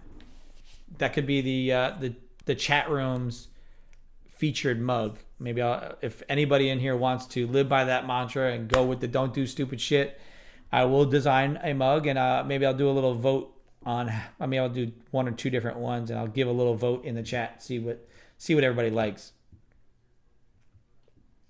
I was gonna do the color change red to green, but I don't know how to do that. If I was a mug maker, I would do that. I have to get a person who's gonna do the mugs who can change the color. If it does do that, I'm gonna definitely do it as well.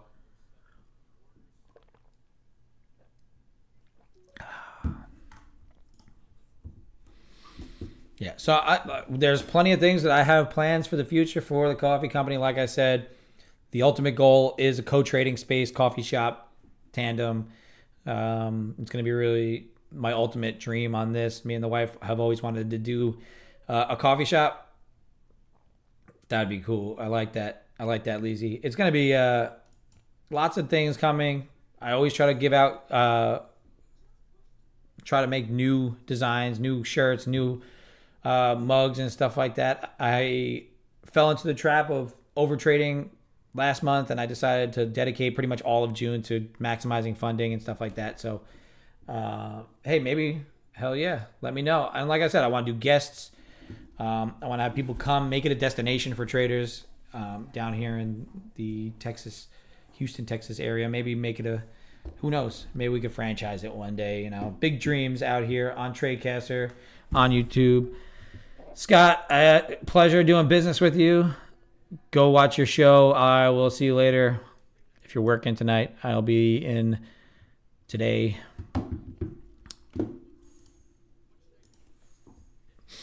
I'm pretty much all but done as well. I want to see if this will break out of this wedge, see if it's going to go anywhere, see if the S&P is going to prove to move in the direction, or if NVIDIA is going to start to catch a bid. Dream big, baby. Dream big. Hell yeah.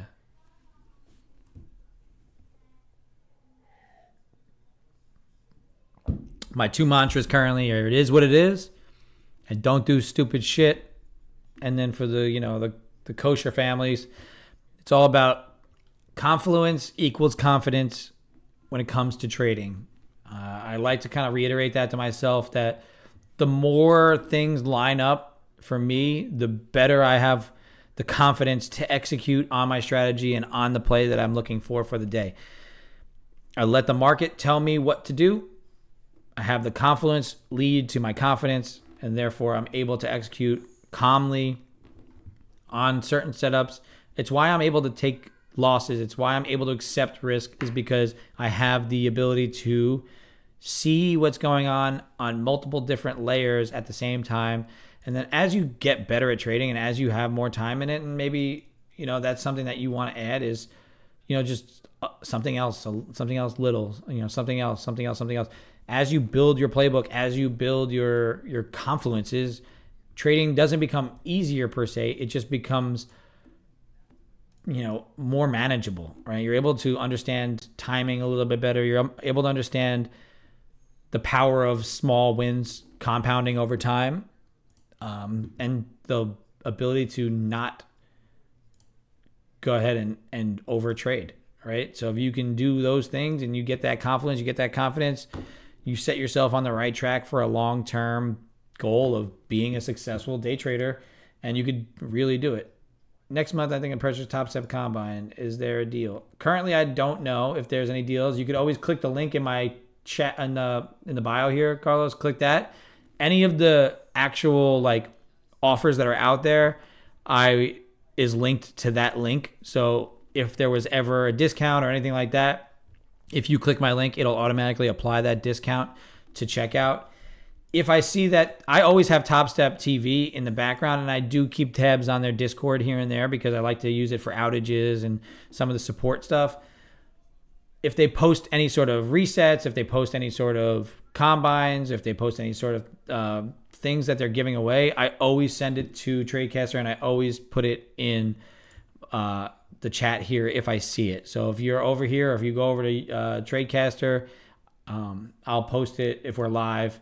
If we're not live, I'll kind of mention it if I can in the chat. It's hard for me to post it anywhere else because usually it's time sensitive with Top Step. So if they have it on during their stream, it'll probably be live while their stream is on. And if I'm not on, then and you guys aren't here to see it, then maybe go over to Top Steps if you are going to be in Top Step and just have their stream on in the background, just so you know if they're going to give away free resets. Also at night, 8 o'clock Central Time. Carlos, I'm not sure what time that is down by you. I'm pretty sure it's very similar, if not the same. Go over there, and they do a slow markets with one of their traders, and he usually does whatever deal they're going to do the next day that night. So if I'm not on and you're bored at night, or you want to just kind of have trading on in the background and learn from somebody else who does it for Top Step, who gives away combines, who gives away free resets, go on to there and watch that, and you can just have it on and kind of have it in the background. But if you guys have any questions or anything like that, I'm pretty close to shutting it down for the day. Obviously, I'm here till 11 every single day. I want to be here consistently for you guys and give you guys the opportunity to kind of pick my brain on some things that maybe I don't execute. 2 hours difference. Gotcha. If you want a Top Step Combine, you could always click the link in the YouTube thing, whatever the hell that's called. The description of the video is what we'll call it. if you're in Tradecaster, I'll post my little tracking link there.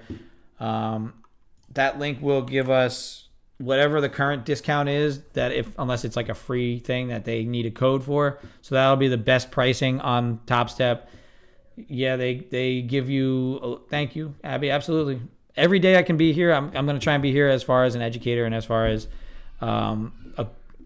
just somebody that's on in the background for you.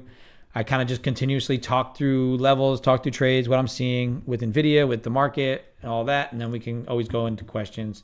So I always appreciate whenever people talk and ask questions, it gives me more fuel to kind of go through and fill the dead air, especially in a day where it's a Monday, you have uncertainty. I did mention that possibly early in the week, you could get this bounce and then a rollover as you get data. So if you are interested in my write-up, go over to the link that I have in the alerts and in the chat and all, pinned to the top of the chat in YouTube, and just kind of read through. If you don't feel like reading the whole thing, maybe get yourself into a routine on the weekend, type up something like that, or just write down things that you're interested for the week and some key levels that you notice, and then just work off that for the week. It doesn't really create a bias. It just gives you a nice outlook to where markets realistically could go and how they could react. If you're, time crunched and you don't want to read the whole thing, it's really not a long read. It's a couple minutes. Go to that link, go to the very bottom, and you can see my NQ levels for the week is right there, and you can take a look at that. This does look like it wants to be heavy. It does look like it wants to never get through 20,000. We just cracked that trend line again. You broke the previous day high. You're looking to break the overnight high. Does VWAP come back into play here? Potentially. I mean, we've been playing with this level all day. I could short this one more time. I'm not going to, and this is the time it's going to go. You got large size just filled here at 45 down to 37. Bigger size players, heavy delta. You got a size on the books at 18, 19, 61 lot at 19. And he pulled it, and he's back, and he's filled. So he got filled at 19s. That was a really good break. I kind of saw price speeding up there, and I really wanted to take that short, but I didn't execute that. 946, good. I really like that short. I think that was the play right there from the previous day high, and I think this could be the timing of where it rotates down all the way, and we get a bigger flush. And that was a really good move, especially as soon as I start to talk to the market and tell, absolutely, Lizzie, I appreciate it.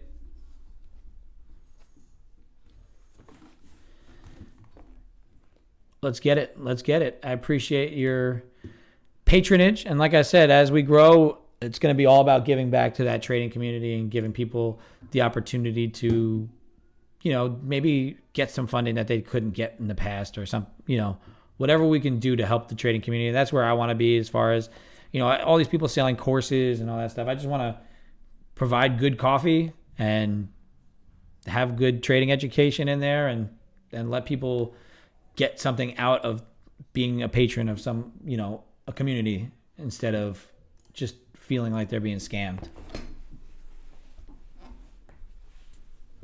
So much of that in this industry that kind of gives it a bad name. And I think there is so much good that can come of this, trading journey of yours, if you just dedicate your time and efforts to it and be realistic about it. Could you get rich? Yes.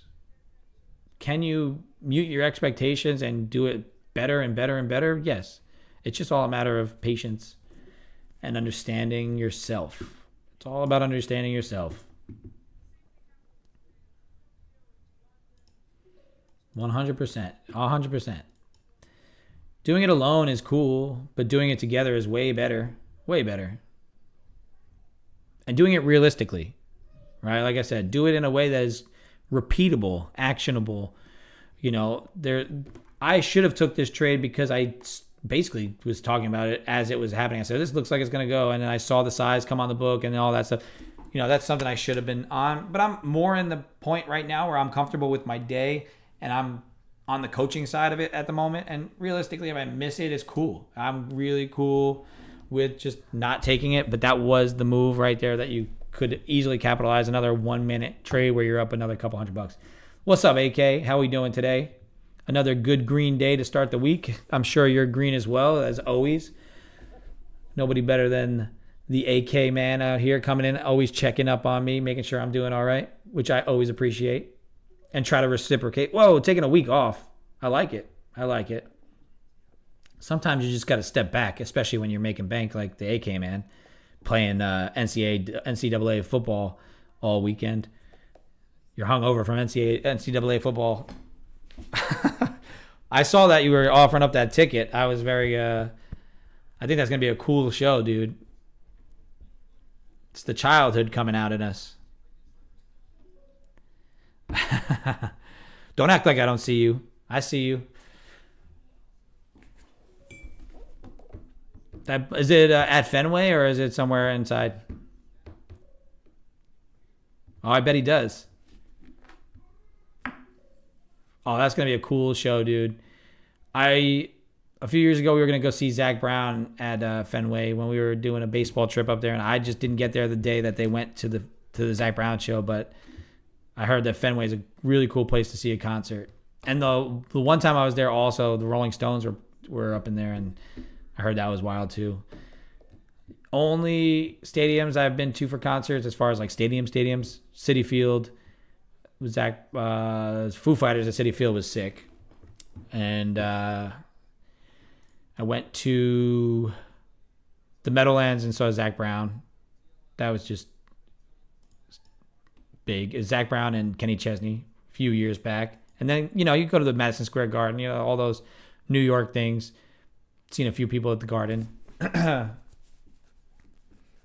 I'd say my favorite show by far is the Foo Fighter at Citi Field, though. That was the ultimate rock show.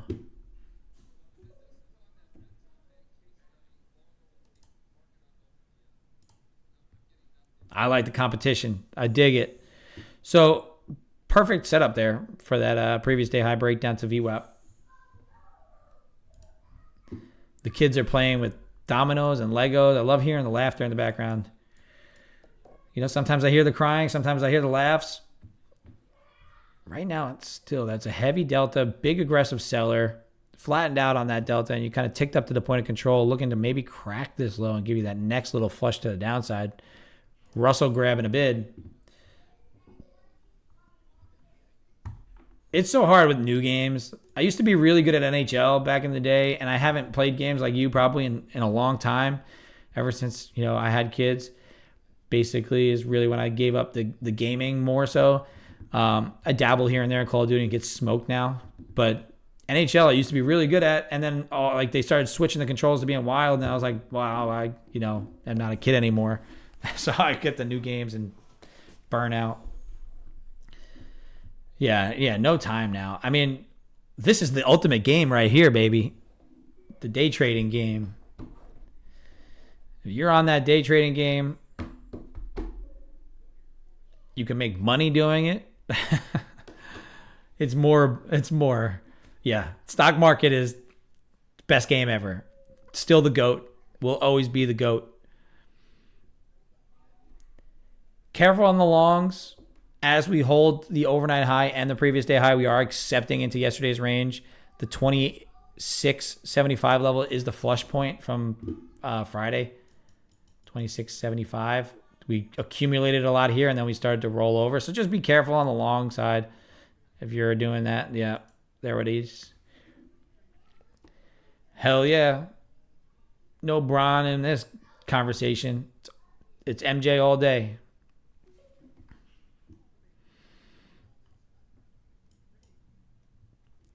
I have a feeling, Abby, you just like to click buttons. It feels good to click buttons. Sometimes it's not the right time to click the button. Oh, man. I saw this shit so nicely, but no FOMO. We're just kind of chilling.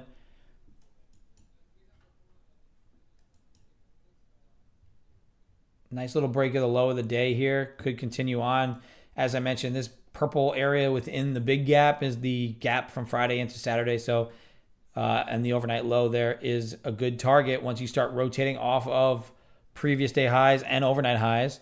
And as AK loves to use, that upper VWAP band, we never really came into it, but when we did early today, we rejected right off the jump, right back down, never came back to it, but we kept coming above the value area.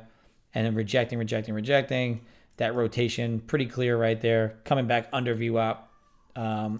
Could have capitalized on that today there, but hell yeah, bands make it dance. Like I said, once I state that I'm going to be done and I'm going to mentally clear myself for the rest of the trading session, I'm not really caring what it does. If it moves, it moves. I'll tell you what moves are going to be coming, and I'm going to just give you the opportunity to capitalize on it yourself. And to kind of maybe if you're in that long, let's say, give you the cautions to tell you this is not the time to be long. Maybe this is not the time to be short. This is the level. This is what I'm seeing. You see NVIDIA pulling back to the low of the day or the low of the previous swing, but still hasn't breached that low, kind of coming into that 120.90 area, which is a breakout point. So I would be just cautious on some of those things, either short side or long side. You're right on VWAP. Watch. I'm going to continue to give you those levels and give you my read on the markets, but at the same time, I'm not going to feel the FOMO of I missed it. We're up about $1,000 today, just shy, across the accounts. So I can't be mad about the day when you make it in 1 minute right off the jump. Just kind of reviewing the session. If you just check out our execution here. We copied this across 2 accounts. That's the trade. Opening on the overnight high, approaching with our delta divergence, all that. We shorted straight through the breakout point here, failed breakout, liquidity sweep, rotate right back down, pull it to VWAP, be done and out across 2 accounts. If you can do that in any other job, you let me know. Where you show up to work, you make your money in the first minute, and then you can pretty much walk away. If you're not a streamer, you would have been done. I mean, you could have look for more opportunity, but if that's your plan, that's your play, and you want to do other things with your life and not be tied to a computer, not be tied to a desk, you can do that, right? A lot of times for me, it doesn't set up in that first minute. It usually takes until, let's say 9 o'clock, 8:45, 10 o'clock, almost 11 o'clock. And you'll see me sit here all day and not take her at all. No trades, right? But right now, we've seen this whole day kind of play out. This does, to me, feel, I said up to 20,100 could be a clean bounce. A failure of that 982 level gives me confidence to think that this kind of rotates back down and tries one more time to get through that gap here and then down through into that 610 area. If we get down to that 610, I would expect a sweep maybe down into 600 and then rotate back up, cleaning up the full gap from the previous contract to this contract, giving you that the big longer term buyers the opportunity to buy it up. However, now that we've failed this 82 level, if we get through that 600 and accept below 600, I think down all the way to at least by the end of the week, if we start getting data points that are not conducive to rate cuts or, stuff that's going to continue to push us downside, 19,005, 19,400 is not necessarily out of the realm of possibility. And like I said, if you want to check out my reasoning behind everything, you could always go look at the write-up that I draw up every week, Sunday night. I'm no AK. I don't get out there and make the videos because I get home from work. Yesterday I got home late, so I do it all typed up. And I do it the old school way. I write it, I lay it out, I basically write it into my brain for the week, and then I share it for everybody, for whoever wants to read it and take a look. So it's just a general broad market outlook, but it does give you the reasons, it gives you the levels on kind of what I'm looking at. And this could be the start of something here. It's just, not quite ready yet with NVIDIA. Still giving you a slight bounce here at the low of the previous swing. It didn't quite breach the 121.20 level.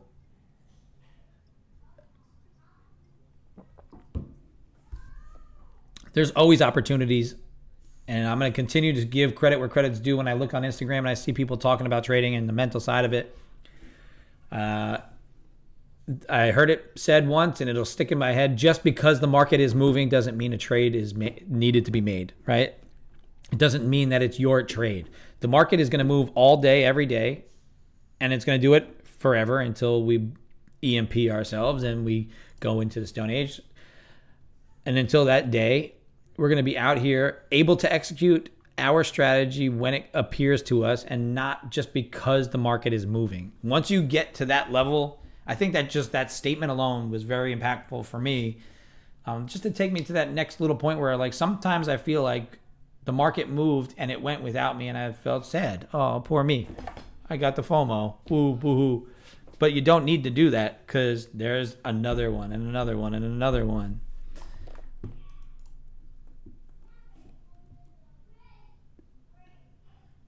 Wedding night. That's from his every Friday night. That's what it looks like. A good old Friday night on the AK world.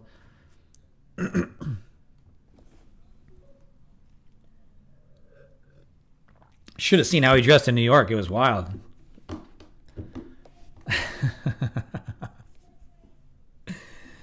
Funny stuff. Yeah, I think that's all I got to say about that for the day. AK, I always appreciate you. It's a pleasure having a good break of the seriousness. I am probably going to be done as well. I mean, I'm done trading for the most part. I do think that we trend down a little bit the rest of the day.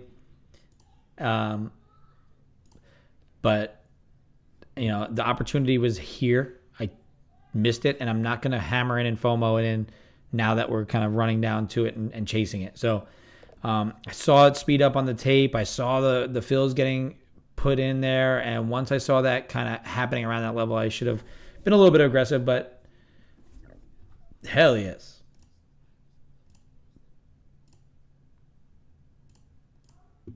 That's a good night.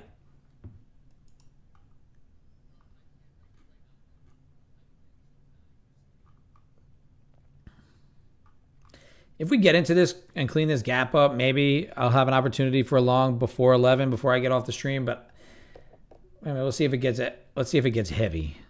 Let's see if it gets hot and heavy. Oh yeah. Hot and heavy. Get deep in there. Nice and deep like. I hope it was. I hope it was.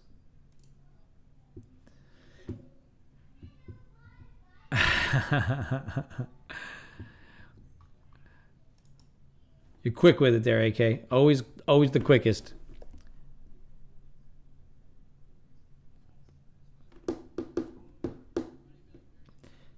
I like this to continue downside. I think we do have the selling pressure coming. I think NVIDIA has now finally decided to give up that 120.90 level and wants to rotate. See if it'll push the low of the day. It's going to reaccept into the pre-market zone that it was in.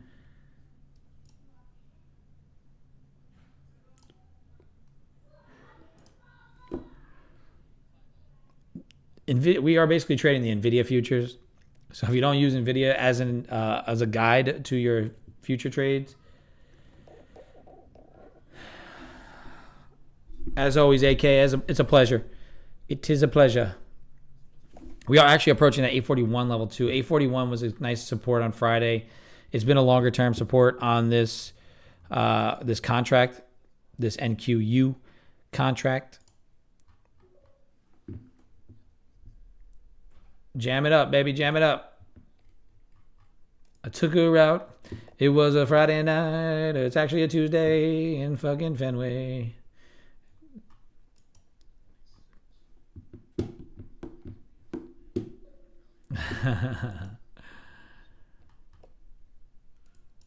I am happy that I saw this coming, and it's good to note for tomorrow and for the week ahead.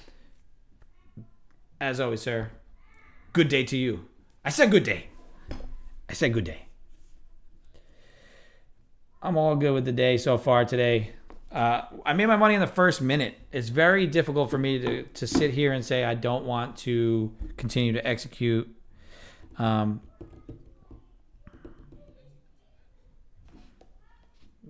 gotta take care of Leezy's order now that I know it's in there. I got the alert for it, but I'm so putting it on that. Selling and orders. Cool. We got the order there. It's full. Cool. coffee and the mugs are going to come in separate orders, just so you're aware. So don't be afraid when the coffee comes or if the mug comes and the stickers come.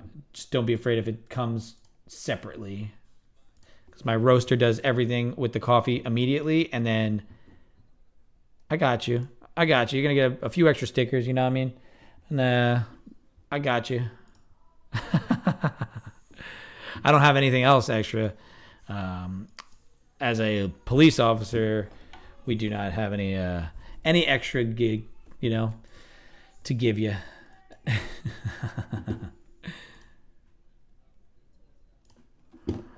I got you, Leezy.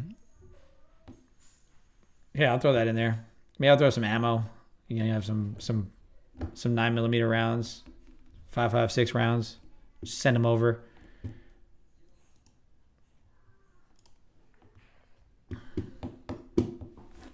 Let's see what else is in here. We got some.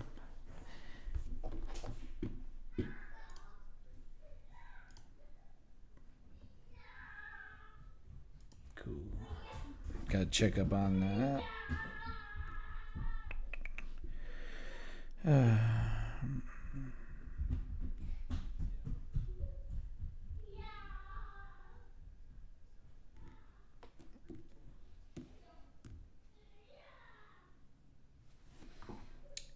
Tukura. Hell yeah. I watched The Real War Dog. They don't get along, the two guys. The one guy's a scammer. The other guy's also a scammer, but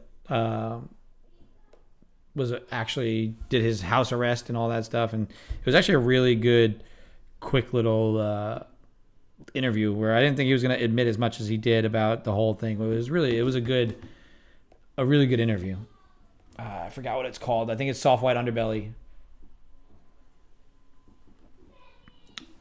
Soft White. If you go to Soft White Underbelly on YouTube, he does a lot of interesting interviews with some people across all different spectrums, and the War Dogs one was good. I forgot the guy's actual name, but it was a really good one.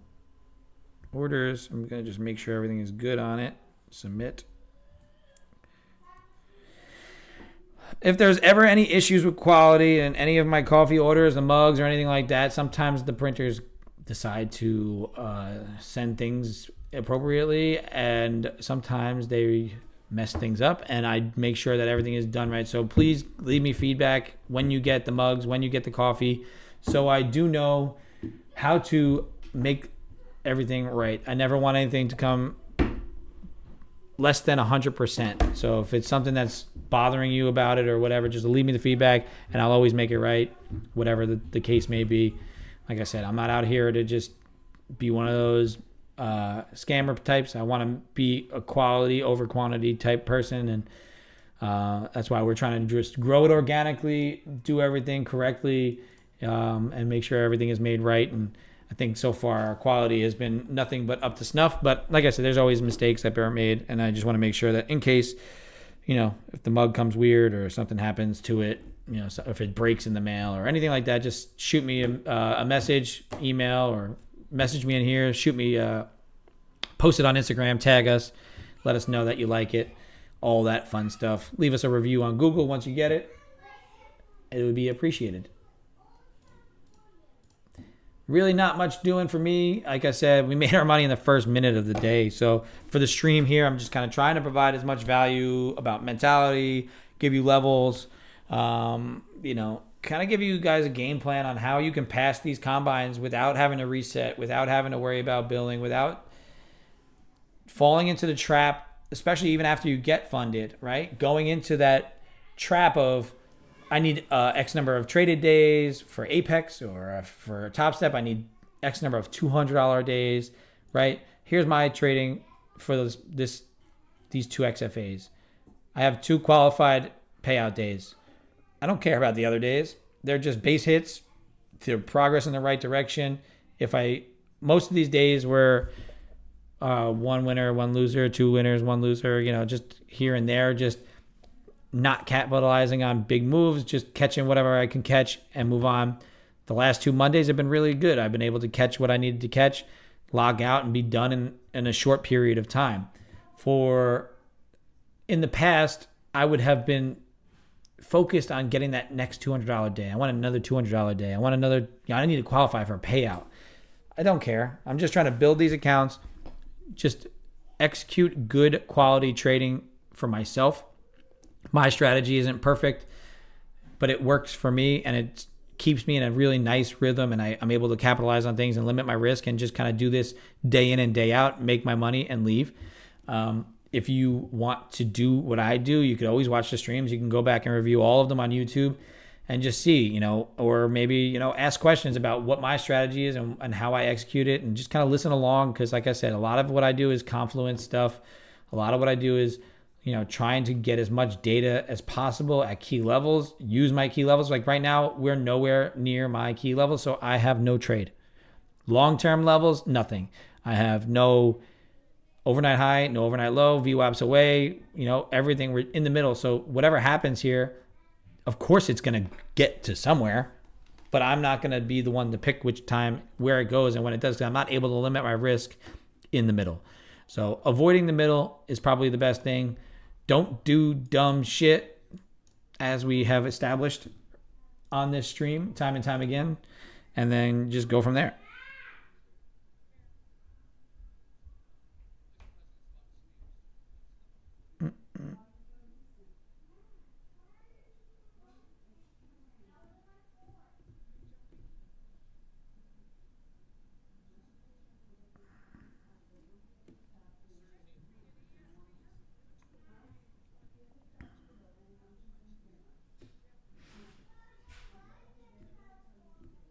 The Yankees are playing like poop. All right.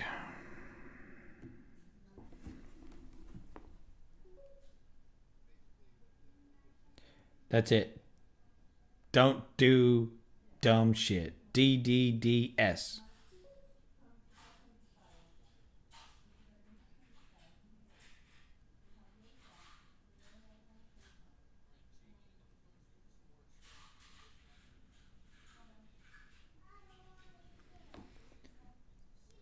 I played with Marcus, and as a kid growing up, everybody has their own opinions on Marcus and him as a person and as a player, and I'll leave it at that. He was good as a kid. We were good. We all got along real well, and a lot of us haven't spoke since. And he's doing his thing over there, which is good. I'm proud of him. It's nice to see somebody that I've played with continuing to have success in the major league level. So, 'tis good. Got about another 25 minutes. Michael Seander. No. I'm from Long Island, New York. I grew up, in the 90s era. It was me, Stroman, Steve Matz. We played all kind of together. Stroman and Matz were a couple years younger than me, but we all kind of played in the same leagues together. Grew up basically in the same leagues. Matz is a little younger even so, but he was always just like a bigger guy that ended up playing really well. I played college ball with Travis Jankowski, who's the World Series champion, Texas Ranger last year. One of the best teammates you'll ever meet. Great guy from Lancaster, Pennsylvania. Lancaster. Lots of other guys that I play with here and there, through the years. But just growing up, you just mentioned Stroman was cool. But, like I said, people have their opinions. He's doing what he does, and he's making money, and he's playing the game that he loves for a living. So good for him, man. Now we're adjusting into the day trading world. Just another day of sticking to the green streak. We are green. Let's see how many days. 1, 2, 3, 4, 5, 6, 7. And I count the 16th and the 17th as green days for me because I stuck to my plans. I do not. If I'm at training, if I'm at, out away from the computer, I don't want to be executing on my phone. I don't want to be FOMOing into things. If there were opportunities those days, great. But for me, considering that I used to hammer into things overnight or whenever, like away from where my strategy works best, those are the days that I get myself into trouble. So I count the days that I don't trade on purpose as a plan that I laid out and I stuck to, and even and break and cash is a position, and being able to execute those two for me obviously don't count as green days. There are no trades, but that's green in my book as far as sticking to my game plan. The only red day I've had this month is that ninth, and the ninth is because I didn't stick to my game plan, right? And even really so, I went one loser, and I made it pretty much all back pretty quickly. A couple of good trades back, built myself from down to green, and then I normally would, in that environment, especially the way I did it, I took one more setup that I saw that was pretty good, and I don't know why this is expanding so much, but whatever. Red to green, I took that next loser and I said, I'm going to lock myself out. So there was a little green on that day based on being able to lock myself down a little bit. So overall, like I said, pretty good on that. I don't know if we're going to get down to the levels. I mean, maybe eventually we'll get down there, but there is some support here. I think we creep all the way down to the overnight low, but if it runs into something here at 800 and starts to curl up, could just be a bounce point, especially because the S&Ps is holding that level as well. Overall, it seems like a very range bound right now. NVIDIA trying to reclaim that 120.90, not quite getting there, just kind of holding below that as well.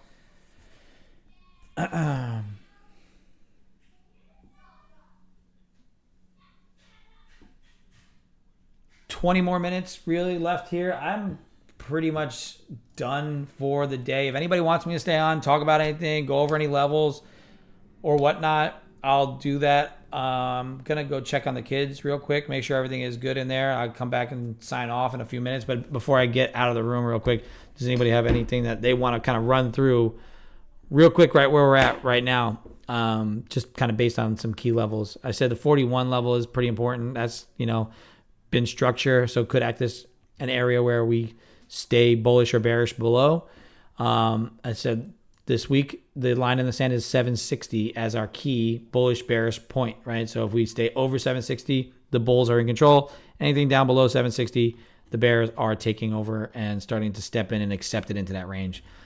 Give me a few minutes and I'll be right back to close this out on the stream. I'm gonna leave this running so you guys have it up and you can see the levels kind of playing out in front of you. But overall, made our money in the first minute of the day, so I don't know, can't be mad at that.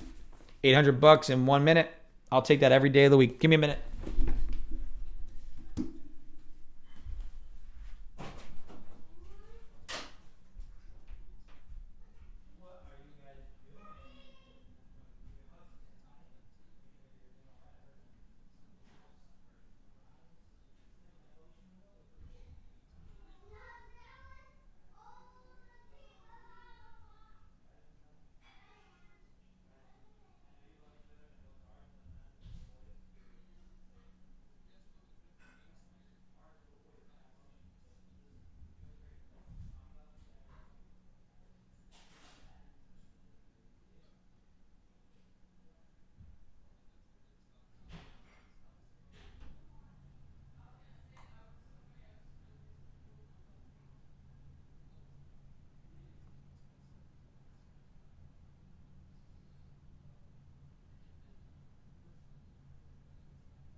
grabbed the last little bit of coffee that we made this morning, and now we're going to finish up the stream in the next 15 minutes here. And like I said, if anybody has any questions, comments, concerns, let me know. I am here for you, not for me, because I'm done. I locked out, like I said, at that first minute. And then I took that 100K account. Maybe I could have just shorted that and let it run. But, I was going to execute this right here. I'm going to note it for later. So I have it. Arrow marker. This is where I wanted to execute. I'm going to go back to my stream later when I have some downtime. And I'm going to just watch the tape that I was looking at. I saw price kind of speeding up, dancing around, kind of sort of how it is doing it right now. A little bit of speeding up in the price action. I was starting to see larger size on the time in sales. I noticed a little bit of the delta starting to melt off, right? I was talking about this. The way you can use delta. So let me go into a real quick lesson on how this kind of works here. So what this cumulative delta indicator is on Quantower. They have it on TradingView. I still haven't really given you guys the best one because I don't know quite yet which one I like. But all this is showing is the current on each candle here, the current amount of aggressive buyers versus the aggressive sellers, right? And at key levels, what's hitting the bid, right? Are the aggressive buyers hitting the bid, or are we getting sellers hitting the ask? What's taking control during that candle? So less so price. There's not price. It's just the amount of buyers and sellers and executions at that key level. So when you get into it, right? I had a divergence here. We were making new highs in the pre-market, and Delta was making some aggressive selling coming in, leading up into it, even as they were buying up. So gave me a lot of confidence to take that short and move on down, right? So as far as that's concerned, easy, quick, got my money and ran. We made a new high on the day. We kind of made new highs in Delta, and we started to come down. Obviously, we rolled over, and you can see Delta rolled over. And as price started to be bid up and rotate up, Delta never rotated higher. Delta continued to stay flat, make new lows, stay flat. And I was mentioning that as we were in these levels, right? So if you go back in the stream, if you really are that interested in it, I was talking about how, hey, Delta's not really making higher highs while price is making higher highs. We're continuously pushing up into key levels and not getting aggressive buyers. Buyers are not stepping in. Actually, sellers seem to be in control because we've sold off. No new buyers have overtaken the sellers, right? We're below that zero line of like neutral, who's in control, and we're not making new highs. We're continuously being flat. So as you approach new highs, you should start to see aggressive buyers stepping in, which you didn't, right? Into here, you didn't see it. And every time we sold off nice, you started to get a good push in Delta. And every time you tried to reclaim it, come back up, now you're not getting new highs. You're not coming back over, and you run into a key level right there at 20,000. As soon as you start to see that, right, you're running into it. You get to that key level. It was a really important level.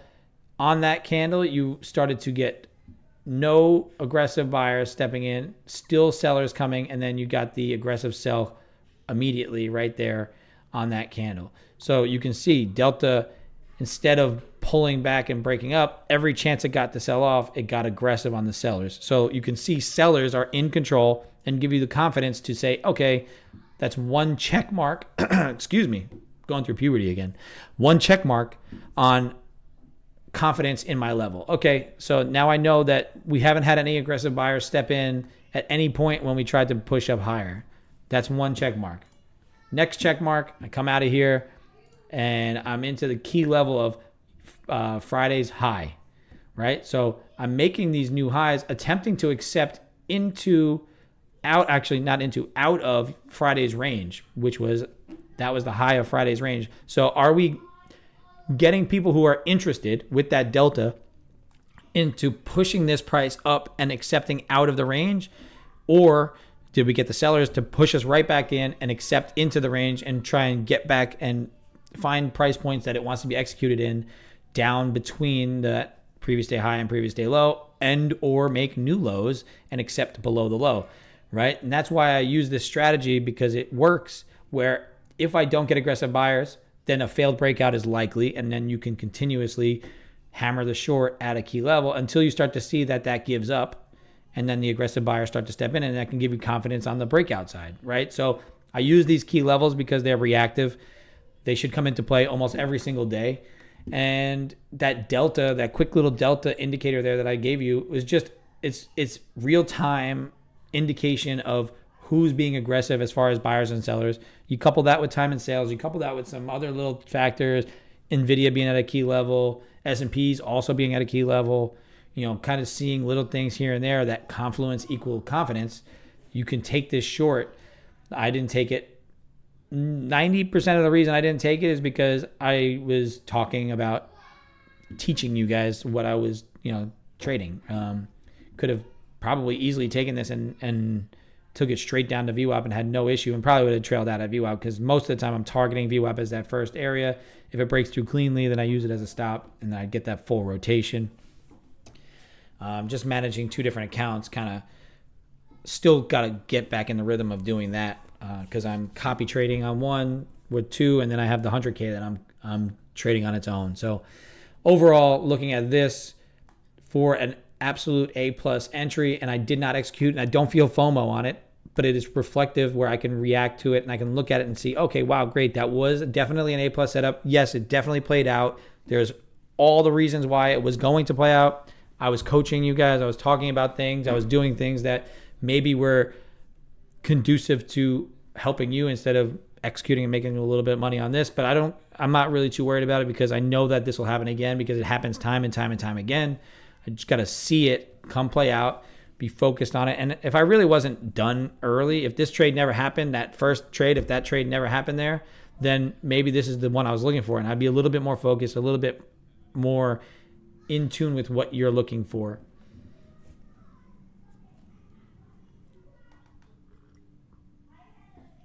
Yeah, a lot of people use VWAP as a entry criteria, and especially like big hedge funds and stuff use it as an entry criteria. But for me, I use it as a target, because I always find that it is volume average weighted price, right? So it's where all these people want to execute around. Price is likely to pull back to it, especially with the dynamics of the market and how it goes up and down and up and down, and very rarely goes straight up or straight down. Most of the time, VWAP will come into play at some point. So I use it as a target, and I can see why people use it as a reason to buy. Just my strategy personally, it just is a magnet, right? It's going to come to it. And somebody said somewhere that all roads lead to VWAP, and I don't remember where I heard it, but it was there. Yeah, so markets consolidate, I think, about 70-something% of the time. And I think that's why my strategy works about 70-something% of the time, is because I can play these consolidations. I can also play continuations. If this was a downtrend, right? If we were in we're still technically, I guess, that really broke the downtrend. So if we were still in a downtrend, shorting that high there gives me a little bit more confidence to take this as a trend play, as less than a counter trend play, even though it's moving up, right? And let's say we're moving up and we're open on the overnight lows. I can take that low, that failed breakdown, that failed acceptance below the overnight low, below the previous day low, and rotate it up and play it as a continuation play. So the strategy actually plays in consolidation and in a trending type day. So that's why I like what I do as far as that's concerned. And I'm also just trying to catch small pieces of big moves. I'm not really looking to get super greedy. So I avoid that big, I could have made this if I just held it for 3 days, because I can't anyway. So there's no reason for it. If you just watch this level here, watch Delta, let's see how it looks. You can see, again, there's no real aggressive buying coming in. So we're basing out. If you're somebody who's looking to just play a move, base, move, then potentially this can still give you some sort of move through the low, break down through there, and give you a target somewhere, maybe at that lower band of VWAP. If you front run it, up in that range there, you have that lower volume nodes or the high volume node stop there, start to break through. So anything that breaks through that 20 level usually is a reactive level. So somewhere down in here. This could be a manipulation. If you start to see Delta creep up and start to accept and price push, Delta's now pushing, so now you're getting aggressive buyers. Kind of cancels out that thought process. So I use the Delta as either a confirmation or as like a deterrence, I guess, to executing the short at the time. It's a really good timing tool.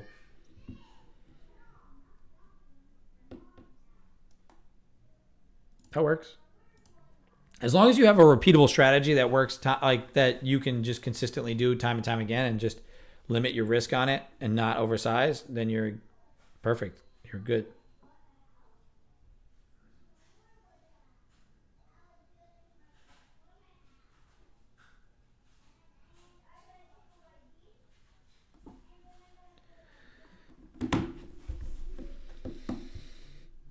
All right. I got 7 minutes left in the stream. If you guys have anything else that you want to go over quick before I hop off, I got some coffee business to take care of that I got to do, and then also got to go cook lunch for the kids and myself, get myself ready for work.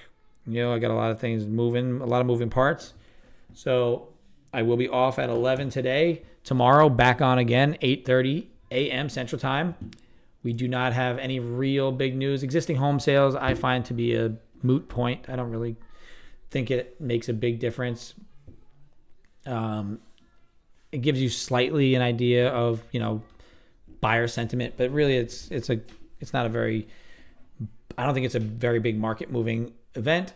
I think what I said, I highlighted, if you go to my write-up, the 845 flash PMIs on Wednesday will move markets. So we will be careful if we are entered into something or if we are thinking about entering something around that 845 mark on Wednesday. That this does give a decent picture to expansion or retraction in the markets. And we are still in an inflationary market. So I expect it to be higher and expect to see, rate cut decisions kind of being made off of some of these numbers here. So that's going to start to move us. And I think that's when Wednesday potentially today we finish up, within this range or maybe above, anything above 760 is going to keep us in that indecision area. If you get above 100, bullish continuation, below 760 down to 610, bearish continuation, bears take control. I think we do have the ability to come back, retest this level down at the lows today, especially we have plenty of time left in the day. I don't know. Nobody knows. Could we just stay range bound? Could we be, like I said, in a continuation? Does the gap get filled? Probably at some point today, just kind of based on the way the market's moving right now. But overall, like I said, I think until Wednesday, you're going to get not true direction until you start to get some data releases. And that's when you'll start to see, I think, maybe some cleaner moves out of things. But today was clean. Immediately off the jump, able to take that short, capitalize on a little bit of a pullback. If you were short in that high level, you were able to make good money on it. If you just kept hammering it, if that's the type of trader that you are.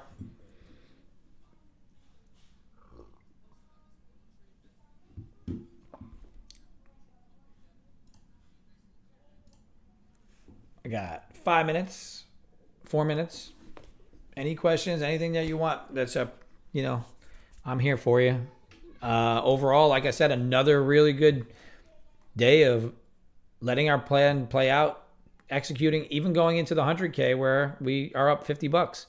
It's just a good start. You could see a little bit more of the executions, kind of just being a little more scalpy with it because price was kind of stuck here. The real execution where I basically pretty much was done trading, went red to green, decided that, it's a day over trading a little bit. That's the execution of the day right there with everything lining up to being the ideal entry was right there. I saw it coming. I was talking about it as it was coming. I pretty much saw it. I said, oh man, the way price sped up, the way everything was working out, I felt that big order coming in. That was about the right time for the breakdown at 10:08 was the number right there. So, looking at that and looking at all the confluence, that's the real true breakdown. Pretty clean move there. Obviously, another good flush and then probably rotation. So, overall, like I said, very good day. Starting off our week strong again. Another, $400 across two accounts, $50. So, just shy of $900 on the day. And I'm going to just continue to try and copy that every single day. If I can do it across 3 accounts, then you do a little bit more and a little bit more, and a little bit more, just executing the plan every day that you possibly can, sticking to your strategy, sticking to your plan, and then everything will go when it is ready. I think, there's something that you need to go through as far as a trader is concerned. I think you really need to go through the hard times as a trader. I think you need to feel the pain of losing money and losing accounts. And it doesn't have to be a lot. It could just be combines. It could be like one combine that you get so close to the end and you just burn it, or you just continuously fail them. There's something that kind of builds the character for you. Oh, you're going to say hi? You're going to say goodbye? We're going to get off the stream? You're going to say hi? Say hi. Oh, get up. All righty. Oh. Bye-bye, yellow box. You say bye, traders. Bye, traders. Bye, traders. My curly hairs on my face. Say see you later. See you later. They always like to come on pretty much close to the end of the stream. They want to say hi. They want to say bye. I like to keep them involved. I want them to, when it's time for me to be super focused, and, if I need them in here, I can still trade with them in here and there. But I kind of want to, like I said, I want to keep this stream as real as possible. Most people are trading at home. Most people have families that are trying to make their lives better. And if they don't have families, they want to have families in the future, and they still want to do this. And maybe they have jobs, and maybe they have side hustles. And my goal here is to prove that you could do all of it and then some, and just show it as clearly as possible. It's pouring outside now, and show it as clearly as possible every single day, and being as real as I possibly can. So like I said, until tomorrow, we're on here every single day this week. There should not be any interruptions. If there is, power outages or anything like that, or something that happens at work where I have to get over there, I will let you know. If you follow me on Instagram at Policing Pips, if there's going to be some sort of unseen interruption, I will post it there. I will come into the Tradecaster and post it in there as well. But if you're not on Tradecaster, if you're over on YouTube or something like that, or maybe can't get to Tradecaster, you can always check my Instagram at Policing Pips, at Day Trade Coffee Co. as well. Go follow both, and you'll get all the most current, up-to-date information. If I don't post anything, just assume I'm on the next day or that day, 8:30 Central till 11. Until then, I got to go work on some coffee, K-Cup stuff, work on Leezy's order, all that fun stuff. And until tomorrow, 8:30 a.m., I'll talk to you all later. Hope you had a great day. We made our money quick and move on. So talk to you later. Peace out.